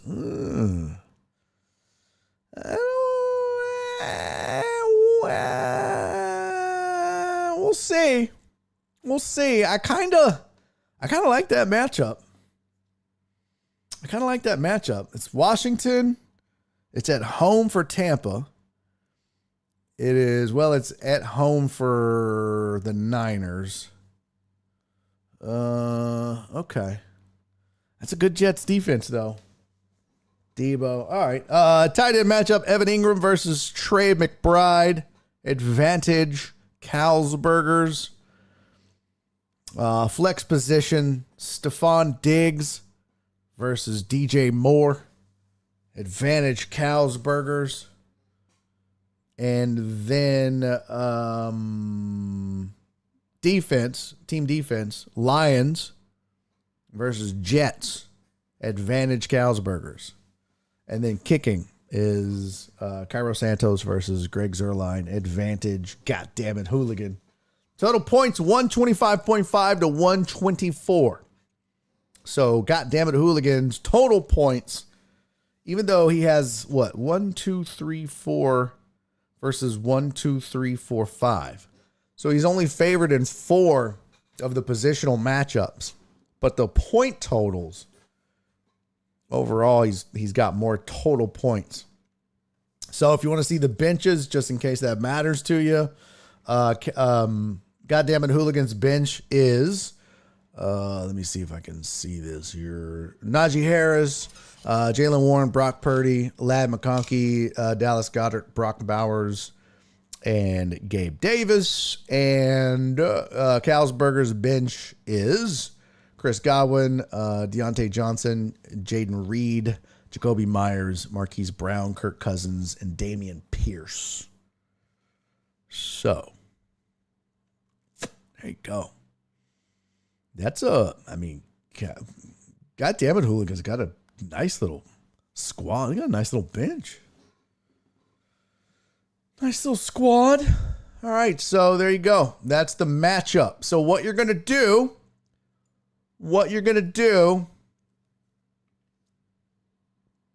do we get points or is it straight up? It's straight up. You're just picking winners. You're just saying who you think is going to win straight up. There's no point spread. We didn't do that last year, right, Jen? It was just straight up who you think is going to win. Because the problem is if we did spreads like this at the last second, right before kickoff, they might change, right? Like they could be like, oh, you know what? What's my flex? DJ Moore? They might be like, you know what? I'm going to throw Najee Harris in there. Maybe they like that matchup or whatever. And then that skews what this point spread says it is. And so it's like, nah, this is just, who do you think the better team is? Who do you think is going to win? It's just too difficult to, there's too many variables for point spread shit. So it's just like, nah, it's just straight up. Who you taking? You taking Goddammit Hooligan or you taking Cal's Burgers? So what you're going to do, if you're in the Barry on Deck Pick'em, fantasy Pick'em game, and either you've already sent your money to Jen and signed up, or you plan on doing it before kickoff tomorrow, before the first game tomorrow, or at least to be eligible for week 1. You can still get in during week 2. You just lose the week 1 money. Send her your $20 and your pick via email, and you'll just email Jen and say, hey, I got either Goddammit Hooligan or Cal's Burgers. Those are your choices. Goddammit Hooligan or Cal's Burgers. Those are your choices. That's your week 1 matchup. Now, again, I will post these on the Discord and Patreon. I'll screenshot this for you. We can do that as well. I'll try to get to that at some point tonight. I will also tweet this out. That way, at least it's somewhere online where you can grab it until I have a chance to get these on the website. Yeah. So at Barry on Deck and at Barry is funny on Twitter, but I'll tweet this from at Barry on Deck is the Twitter. So twitter.com/Barry on Deck. And if you go there, I'll screenshot these and tweet them out as well. That way, you'll at least have a record of it so you can see it from there. Do this now. Oh, shit. Go away. Go away, sir. Go away. There we go.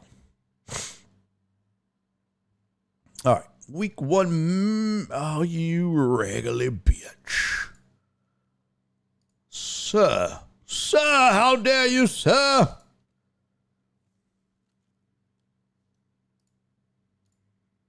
I hate you. I hate you, sir. Yeah, see? All right, so I'm going to tweet these out. Get busy.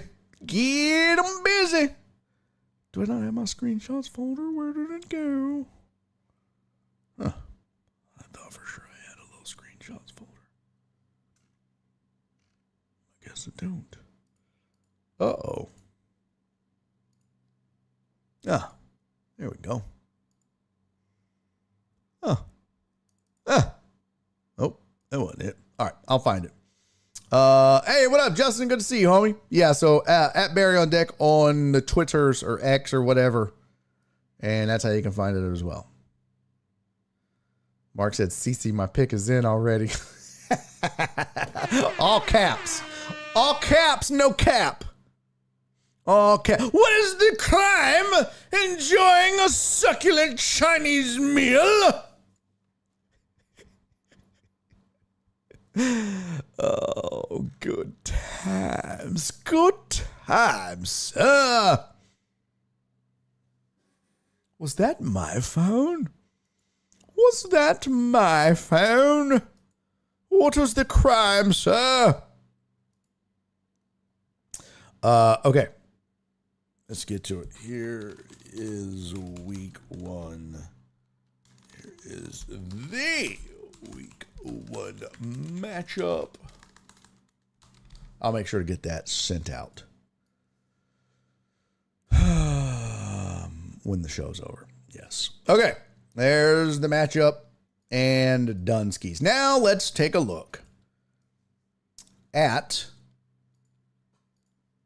top 25 college foosball. Because this, ladies and gentlemen, this was not surprising at all. First things first, Florida State out. Texas A&M out. Some bitch. Here's your first AP top 25. Georgia is number 1. Ohio State is number 2. Let me zoom this in so you can get a better look at it. There you go. There's your top 5. UGA, Ohio State, Texas, Alabama, and Notre Dame checks in at number 5. Overrated. Notre Dame checks in at number 5. Ole Miss is number 6. Oregon falls 4 spots to number 7 after a really lackluster showing. Penn State holds steady at number 8. Mizzou moves up to number 9. Michigan falls a spot to number 10, as they should as well, with another lackluster performance. Utah up a spot to number 11. Miami vaults up the charts to number 12, as does USC. They moved up 10 spots to number 13. Tennessee up a spot to 14. OU at 15. Oak State at 16. K-State at 17. LSU falls 5 spots to number 18. Which is wild. USC jumping up 10 spots and LSU only falling 5 spots. I guess because it's last second. KU moved up 3 spots to number 19. Arizona up a spot to number 20. Iowa moves up 4 spots to 21. And then you got a bunch of people that weren't ranked making their debuts now. Louisville at 22. Georgia Tech, after beating Florida State, is number 23. North Carolina State is number 24. And Clemson hangs on to the top 25, but falls 11 spots to be number 25. A&M is number 26. There's your others receiving votes. Nonsense. Boston College, Boise State, Iowa State, Memphis, Nebraska, SMU, Washington Liberty. But yeah, Florida State dropped from the rankings. They went from 10 to nothing, and Texas A&M went from 20 to nothing. And I'm kind of stunned that you would have Clemson ranked, I guess, going from 14 to 25, but losing 34-3 and just not looking good at all. And then North Carolina State beating Western Carolina 38-21. Okay. Georgia Tech, I guess, winning against Florida State and Georgia State. I mean, we now know that Florida State's just washed, but okay, I guess you got to put somebody in there, right? Louisville is 1-0. They beat Austin Peay 62-0. All right. Iowa actually scored some points, and maybe that's why they moved up 4 spots, other than the fact that, well, you had to move them up to put some of these other teams that are debuting in, I suppose. Arizona beat New Mexico 61-39. But yeah, I mean, I think the big shocker really, I think, is LSU falling 5 spots. Should it have been more? I don't know. I mean, maybe it should have. Should Notre Dame have moved up 2 spots to number 5? And here's the thing. If you're going to move LSU down to 5 spots, okay? Let's just think about this. Let's just wrap our head around this for a second, all right? Let's just hear me out here. Now, I'm not being a homer. Y'all know me. I may watch and root for Texas A&M, but I by no means give them any kind of leeway or extra credit or, pump them up. But make this make sense, chat. How is it that if you're LSU and you were ranked, what were they ranked before? Uh-oh. If you were LSU,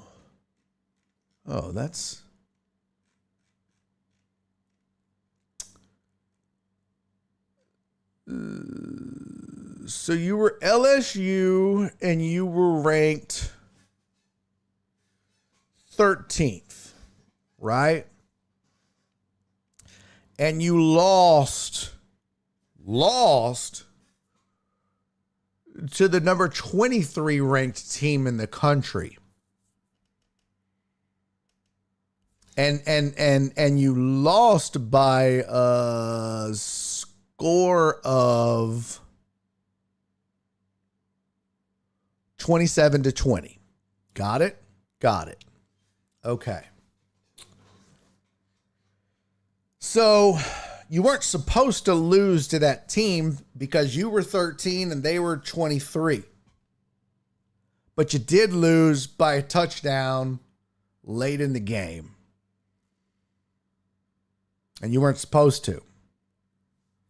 That team is now 13 and you're now 18. You don't even fall to 23. But you're now just 18. Which means you're still getting respect that, hey, they still believe you're a good football team. You just, you're just having a bad go of it against USC. Maybe USC is just really good. We undervalued them at 23. They should have been up here all along. Okay. All that's great. But how do you have an A&M team that's 20th to begin with, who played the number 7 team in the country? It's 7 versus 20. They lose like they're supposed to. Mind you, most of that game, they're in it. Most of that game, it's a close ball game. And if you watched the game, that 23-13, that 10 points, it was a lot closer than that. At halftime, this game is 6-6. Okay? The fourth quarter, it definitely got away from them. But it was just, again, and same thing with LSU. It was dumb mistakes. It was shooting yourself in the foot. That field goal with 30 seconds left was just kind of an unnecessary thing. This was a touchdown thing. Yeah, I get it. Captain Pope said Aggies was at home. They were the favorite. They should have never been the favorite, okay? First of all, they should have never been the favorite. They were ranked 20th. They were going against the 7th ranked team in the country. I don't know why they were favored. New head coach. Their quarterback is not great. The fact of the matter is, you had the number 20 team in the country lose to the number 7 team in the country. Whether it was at home or not, doesn't matter to me. They still lost to a better team. And again, you could take that last field goal. They technically should have lost by that touchdown. That touchdown with a minute 54, that was the heartbreaker. That was the backbreaker. That one touchdown, that's where the defense collapsed. That's what killed them. Because up until a minute 54 left in this game, this was a tie ball game. These two teams had played to a tie until a minute 54 left when the defense just collapsed on themselves. So you look at, with less than 2 minutes left, A&M implodes on itself and gives up 10 points. That last field goal, again, it doesn't matter. That's just, you can throw that out the window. But the fact of the matter is, these two teams played to a tie until the last 2 minutes when A&M just collapsed on itself, as they always do. But for that, A&M gets booted out of the top 25. Meanwhile, LSU, right? Let's take a look at their game. The LSU game. Oh, where is it? Where's the box score? Where did it go? Oh, shit, where is it? There we go. There we go. Gamecast recap. Nope, I want there we go. Meanwhile, this is a tie game with a minute 47 left. And then LSU loses with inside of 2 minutes by a touchdown. So essentially, this is the same thing, other than, you're right, Captain Pope, the fact that the Aggies lost at home. Both of these schools played to a tie essentially until about the last 2 minutes. And again, I'm just throwing out the field goal because that shit was a junk field goal. They both lost by a touchdown within the last 2 minutes of the game.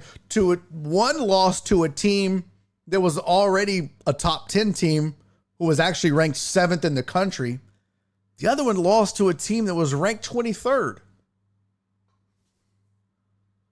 And the team that lost to a team that was ranked below them and was 23rd, that team only falls 5 spots. But the team that lost to the number 7 team in the country gets booted out of the top 20. It just doesn't make sense to me. That doesn't make sense to me because if you watched both games, both LSU and USC looked really good, comparatively speaking, playing each other. The same could be said for A&M and Notre Dame. Neither offense looked great. Both defenses looked phenomenal. So what are we talking about? All 4 of them have a long way to go. Long way to go. Notre Dame might be the closest. USC might be the second closest. LSU might be the 3rd closest as far as getting there. And I'll agree with you, the Aggies are the 4th closest. But are you going to sit here and tell me, are you guys going to sit here and tell me that you don't think, if you watched it, and don't just sit here and talk out the side of your mouth, but are we going to sit here and say that you don't think that the Texas A&M Aggies couldn't beat North Carolina State based on what we watched? Based on them taking Notre Dame to the last 2 minutes, that defense, I mean, come on. That's kind of ridiculous. You lost to what amounts to now the number 5 team in the country by essentially a touchdown in the last 2 minutes. It's ridiculous. But whatever. It's whatever. It's fine. But you just understand some of this shit is kind of dumb. I mean, you got a team in Louisville who's 1-0 because they beat Austin Peay 62-0. What? That constitutes getting number 22 ranking? Really? Okay. I guess. Okay. I mean, fuck, Clemson's 25th, and they weren't even competitive against Georgia. So, this is your top 25. Man, I'm really interested to see what Missouri does. That's going to be interesting. I think Michigan could be in trouble, man. They didn't look great against Fresno State. They were really struggling by the half. They won 30-10. It was 16-10 at half. They definitely turned it on in the second half. But there's a reason they dropped. And it was because they didn't acquit themselves well in that first game. Now, maybe they have figured it all out in that second half and, they got all of the opening game stuff out of the way. And we'll see a whole new Michigan team coming in to this game against Texas. But I tell you what, Texas went out and did what Texas was supposed to do. They looked like the number 3 team in the country, but it was against a really bad Colorado State team. I think that this top 5 is, well, I don't know if I would have Notre Dame 5th, if I'm being honest. And I'm with you. Flip said keep an eye on Ole Miss. I think I'd have Ole Miss number 5. For sure. I think I'd have Ole Miss ahead of Notre Dame right now. I just do. If Notre Dame struggled like they did against a team who's not even worthy of a top 25 pick, but you're going to have them ahead of Ole Miss, that just doesn't make sense to me. How do you move them up to? As bad as they looked. I don't know if anybody watched that fucking game that votes on this top 25. I don't know. And I'm not being a Notre Dame hater, but who watched that game? Who watched that game? I don't know. My top 5, I'd go UGA, OSU, Texas, Bama, Ole Miss. I mean, I guess I'll put, I probably wouldn't move Notre Dame. I'd have left them at 7. I might have, I could see moving Oregon down. Maybe I'd put Penn State at 6. They rolled West Virginia like they were supposed to. Hell, move Missouri up. They did what they were supposed to do. 51-0 against Murray State. I don't know. Captain Pope said no credit at all for going into Aggieland and getting a win. Again, man, it was 13-13 with less than 2 minutes left. They got a win in as much as the Aggies collapsed and got a loss. I mean, yeah, that's true too, Tony. Let's all acknowledge the Ted Cruz curse. But Captain Pope, I want you to understand something. Listen, I don't want to take anything away from Notre Dame, but I need you to understand something. I have watched the Aggies play football my entire life. Okay? My entire life. And what I knew exactly, I called this every year. I knew exactly what was going to happen last week. I knew it. I just know how this team and this school and this program operates. This outcome was not surprising. When it was 13-13, this was just not surprising. This is what this team does. Was this a case of Notre Dame just going out and beating Texas A&M? Or was this a case of A&M collapsing? Was this a case of A&M not doing what A&M should have done or is capable of doing? I mean, if you watch the defense, they just collapsed. Look how they played up until that final drive where they gave up the touchdown. Because, honestly, if they don't give up the touchdown, the field goal doesn't happen either. Because then there was the interception and none of that happens all of that last field goal is definitely a result of them giving up that final touchdown. But that final touchdown was missed assignments, miscommunication, and poor defense. So I'm just not prepared to anoint Notre Dame. But don't take my word for it. Let's circle back in a couple of weeks. Okay? And yeah, Walt was right. Walt said, man, you look at Notre Dame's schedule, boy, they very well could go undefeated. And he's right, because you know what they got? They got nothing left. NIU, Purdue, Miami of Ohio, Louisville, Stanford, Georgia Tech, Navy, FSU, Virginia, Army, and boy, they got a juggernaut USC at the end of the season. They'll go into that USC game undefeated, and that'll be their biggest test of the year, including the Aggie game. That will be their biggest test of the season. So we really won't find out what Notre Dame is made of until then. But I tell you what, Captain Pope, let's put a push pin in this, and let's circle back when the playoffs roll around. When Notre Dame is sitting pretty at 5 because they can't win one of the top 4, but they'll be the 5th ranked team in the country because the top 4, Power 4 programs get the buys. Notre Dame will be 5, and they'll play the 12th ranked team and win. And once they finally get to where they have to play one of the upper echelon schools, and they get their ass handed to them, when they finally have to play one of these teams,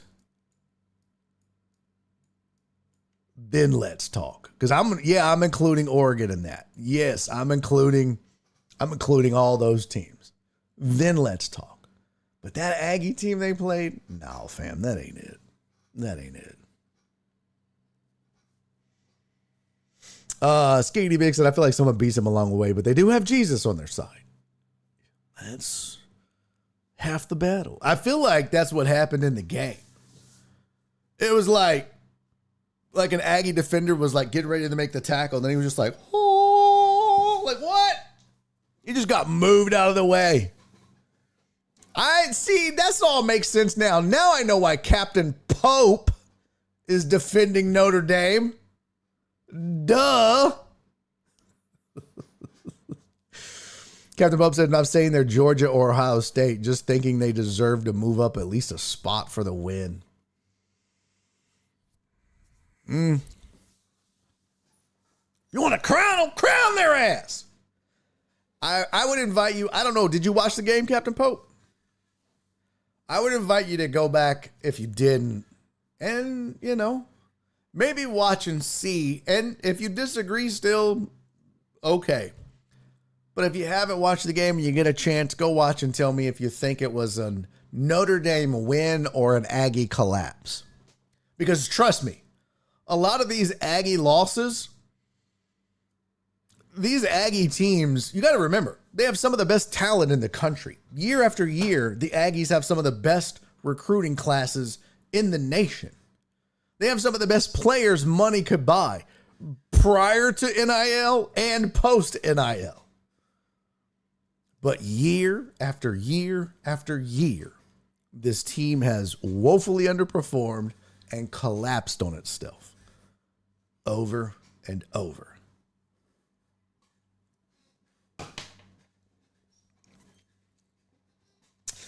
I saw Notre Dame move down a spot. Huh? Teams win all the time in the top 10 and don't move up because the teams above them are just better. Well, I mean, I agree with Oregon moving down. I agree with Michigan moving down. I agree with Missouri moving up. You know what I mean? Yeah, I agree with a lot of this, but I don't know.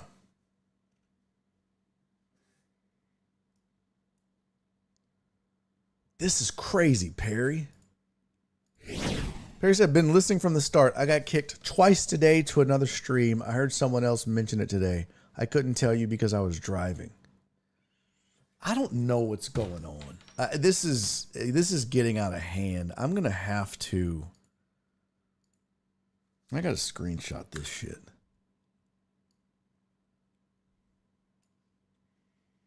This is happening a lot now. Who else said they got kicked to another stream? This is just. I may have to just get off of Twitch because I just can't have you guys.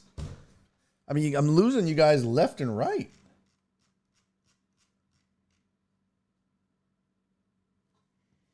Total Dallas said I got kicked too. I thought I accidentally clicked it.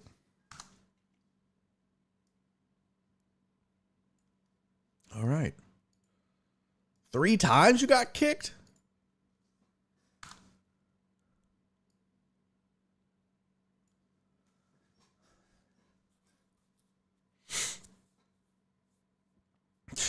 Walt said, watching the game, the only way A&M could win at the end was to give up the touchdown because otherwise they don't see the ball again. See, I don't know, Walt. I don't know.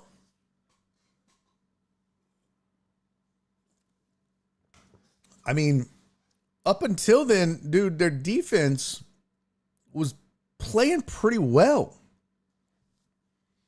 I mean, well, I should say the first half, their defense played pretty damn well. Start screen on Twitch is difficult, and since anything you touch accidentally takes you elsewhere.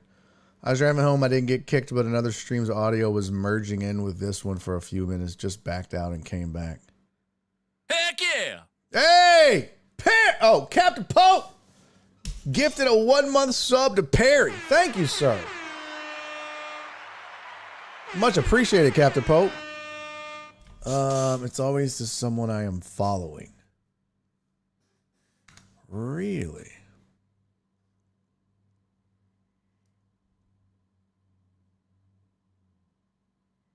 Let's see. Hold on. Let me print this again. Let me see here.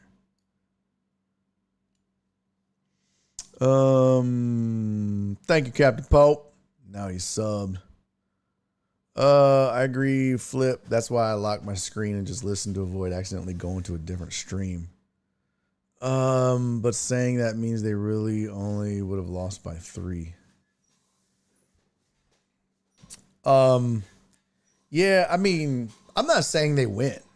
Again, I'm not suggesting A&M wins.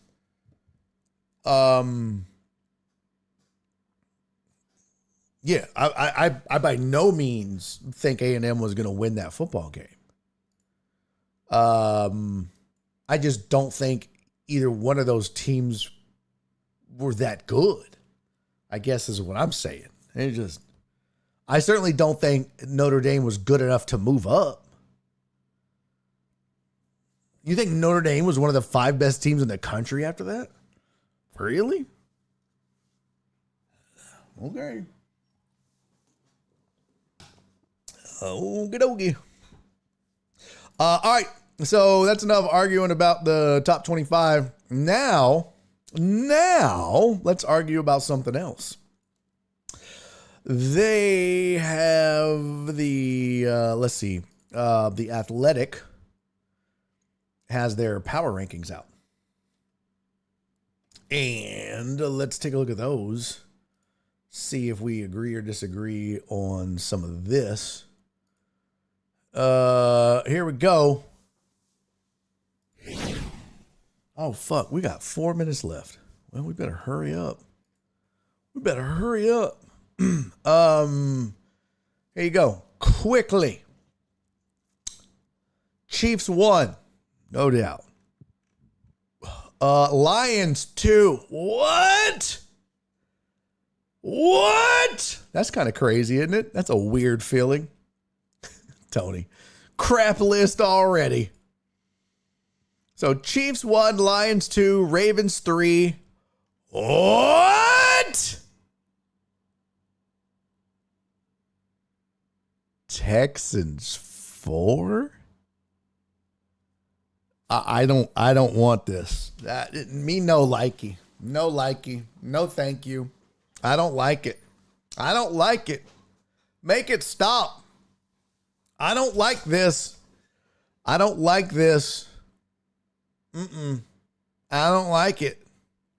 I don't like the Texans being this highly regarded. I don't like them being this well thought of. I don't like the Texans being picked this high. Because every time this happens, the letdown is unbearable. I don't like it.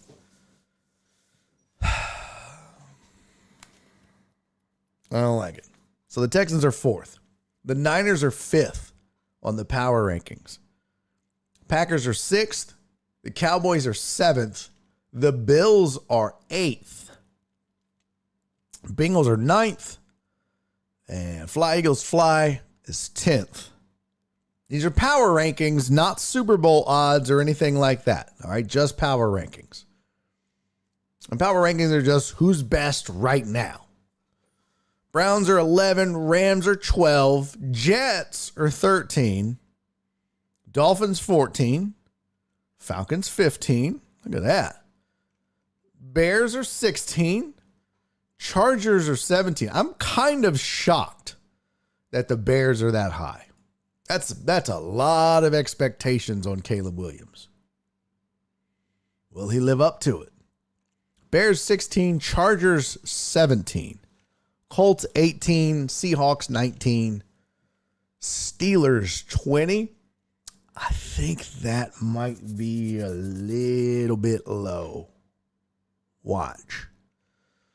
Jags 21, Bucks 22, Vikings 23. That hurts. That hurts. Man. Tennessee 24, Saints 25. Yikes. Raiders 26. Cardinals 27. Commanders 28.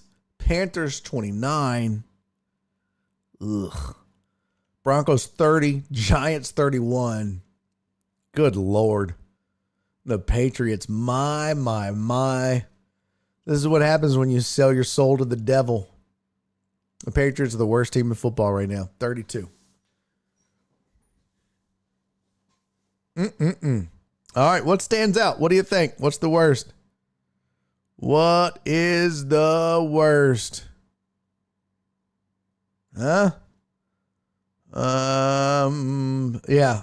Flip said Bears at 16. I saw Nick Wright on FS1 calling a Chiefs-Bears Super Bowl. Oh, Jesus Christ. Did he really say that? Nick Wright said Chiefs-Bears Super Bowl. Nick Wright is a fucking moron. If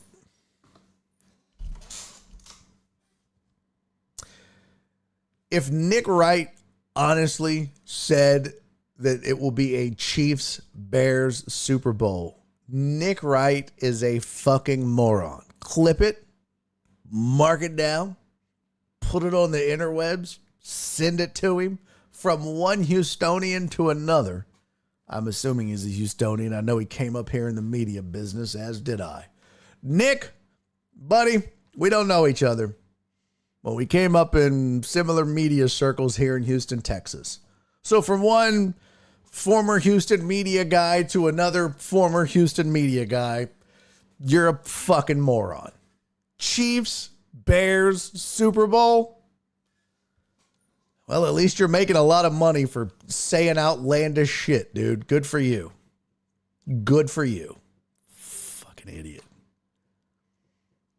Thinks Caleb is a top 5 QB. He thinks Caleb is a top 5 QB. Let's see if we can name 5 better QBs in the NFL than Caleb Williams. I don't know. Let's just spitball and see if we can name 5 better QBs than Caleb Williams right now. I don't know. Let's just try and see if that's possible. All right, let's just see. Let's go. 1, Patrick Mahomes. Ding. 2, Lamar Jackson. Ding. 3, Joe Burrow. Ding. 4, CJ Stroud. Ding. 5, who am I missing? I don't know. Let me pull up the names here. Dak. Oh my God. Sit down, Total Dallas. I'll time your stupid ass out. I swear to God. We're trying to have a serious conversation. I mean, Dak is better than him, but Dak is not top 5. Dak is definitely not top 5. And there's Jared Goff. Oh, Brock Purdy's not. Jordan Love. I kind of want to put Josh Allen on there. Yeah, I'd have to put Allen or Purdy above him. Oh, Jalen Hurts. Duh. Jalen Hurts, top 5. Done. There you go. And then if you want to argue at 5, is it Hurts? Is it Purdy? Is it Tua? Is it fucking, Josh Allen? Let's just argue about that all day long. But you know what we're arguing about? We're arguing about 5, 6, and 7, and 8. Yeah, we're definitely not arguing about Caleb Williams at any of those spots. Sure, we can argue about Dak being there. But you know what the name that's not in that list? Caleb Williams.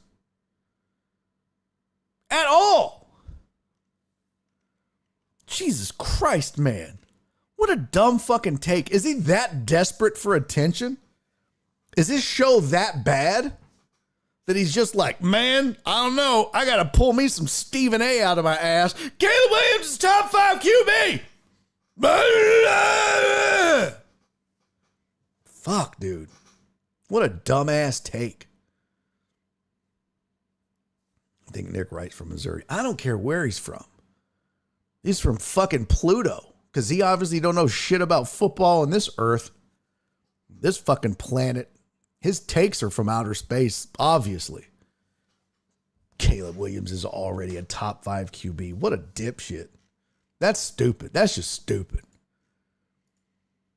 Titan Hugo said USC seems to be a better team now without Caleb. Mo, you think? He was garbage at the end of last year.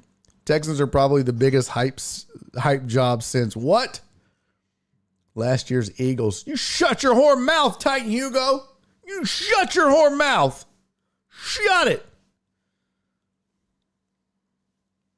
Oh my God. Does Nick have a job in Chicago? Is that why he's just filleting Caleb Williams?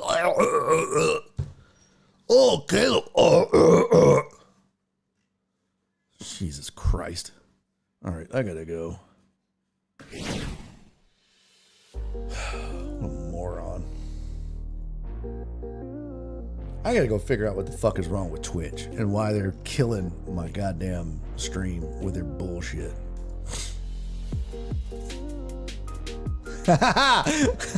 Walt said Nick wrong. Let's go. More like Nick wrong. Am I right? No, you're Nick wrong. That's hilarious. Oh, that's so funny. Told us to get fitted for those Letterman jackets, Texans.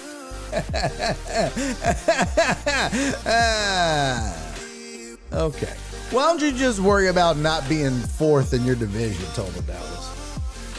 Okay. Thank you, Uriel. Appreciate you, buddy. All right. Enjoy your night. Go Astros. I'm going to go freak out about selling tickets. Hey, if you're not busy tomorrow, you should totes come to the Houston Improv and get some good old-fashioned comedy. Me, Sun Tran, Alan Adams, my girl Nitra. It's going to be a rocking good time. We're going to have fun. I'm going to do a lot of new shit, a lot of new jokes, a lot of the stuff that I've read. Cece, shut up, Barry, right now. Hey, listen, Cece, that was just directed at him, not at you and your Cowboys. It was directed at Total Dallas and his Cowboys, okay? Suntran is good people, heartthrob, and a hilarious comic. But doing a lot of new shit. A lot of new shit. And a lot of it is about, growing up and childhood and hanging out with people of a different race and stuff that I've been wanting to explore for a long time. So it's going to be cool. It's going to be a lot different and a new side of me that I haven't been really, haven't talked about a lot on stage. So I'm looking forward to it. It should be a lot of fun and it's going to be cool. It'll be different. But I think it's gonna be a lot of fun. So hopefully you guys can make it, man. I would really appreciate it. I'd love to get 100 people in that bad boy. That's the goal. 100 people to help me do it. Donna, I did the pick'ems already. I'm gonna tweet them out, and I will also put them on the Discord. But we did the pick'ems earlier. I will do them again. All right. But I'll tweet them out from the Barry on Deck Twitter, and I will put them on the Discord as well. I did the screenshot, and I will show you. Make sure you get them in. I will reiterate them one more time tomorrow before the show's over, so you guys have those again. All right, gotta go. I love you. I'll see you guys tomorrow. Enjoy Astros or whatever else you watch. Okay. Love you, Perry. Appreciate you. All right, I'll see you guys tomorrow. Be safe, be kind, love each other. Bye. And he's making a YouTube video.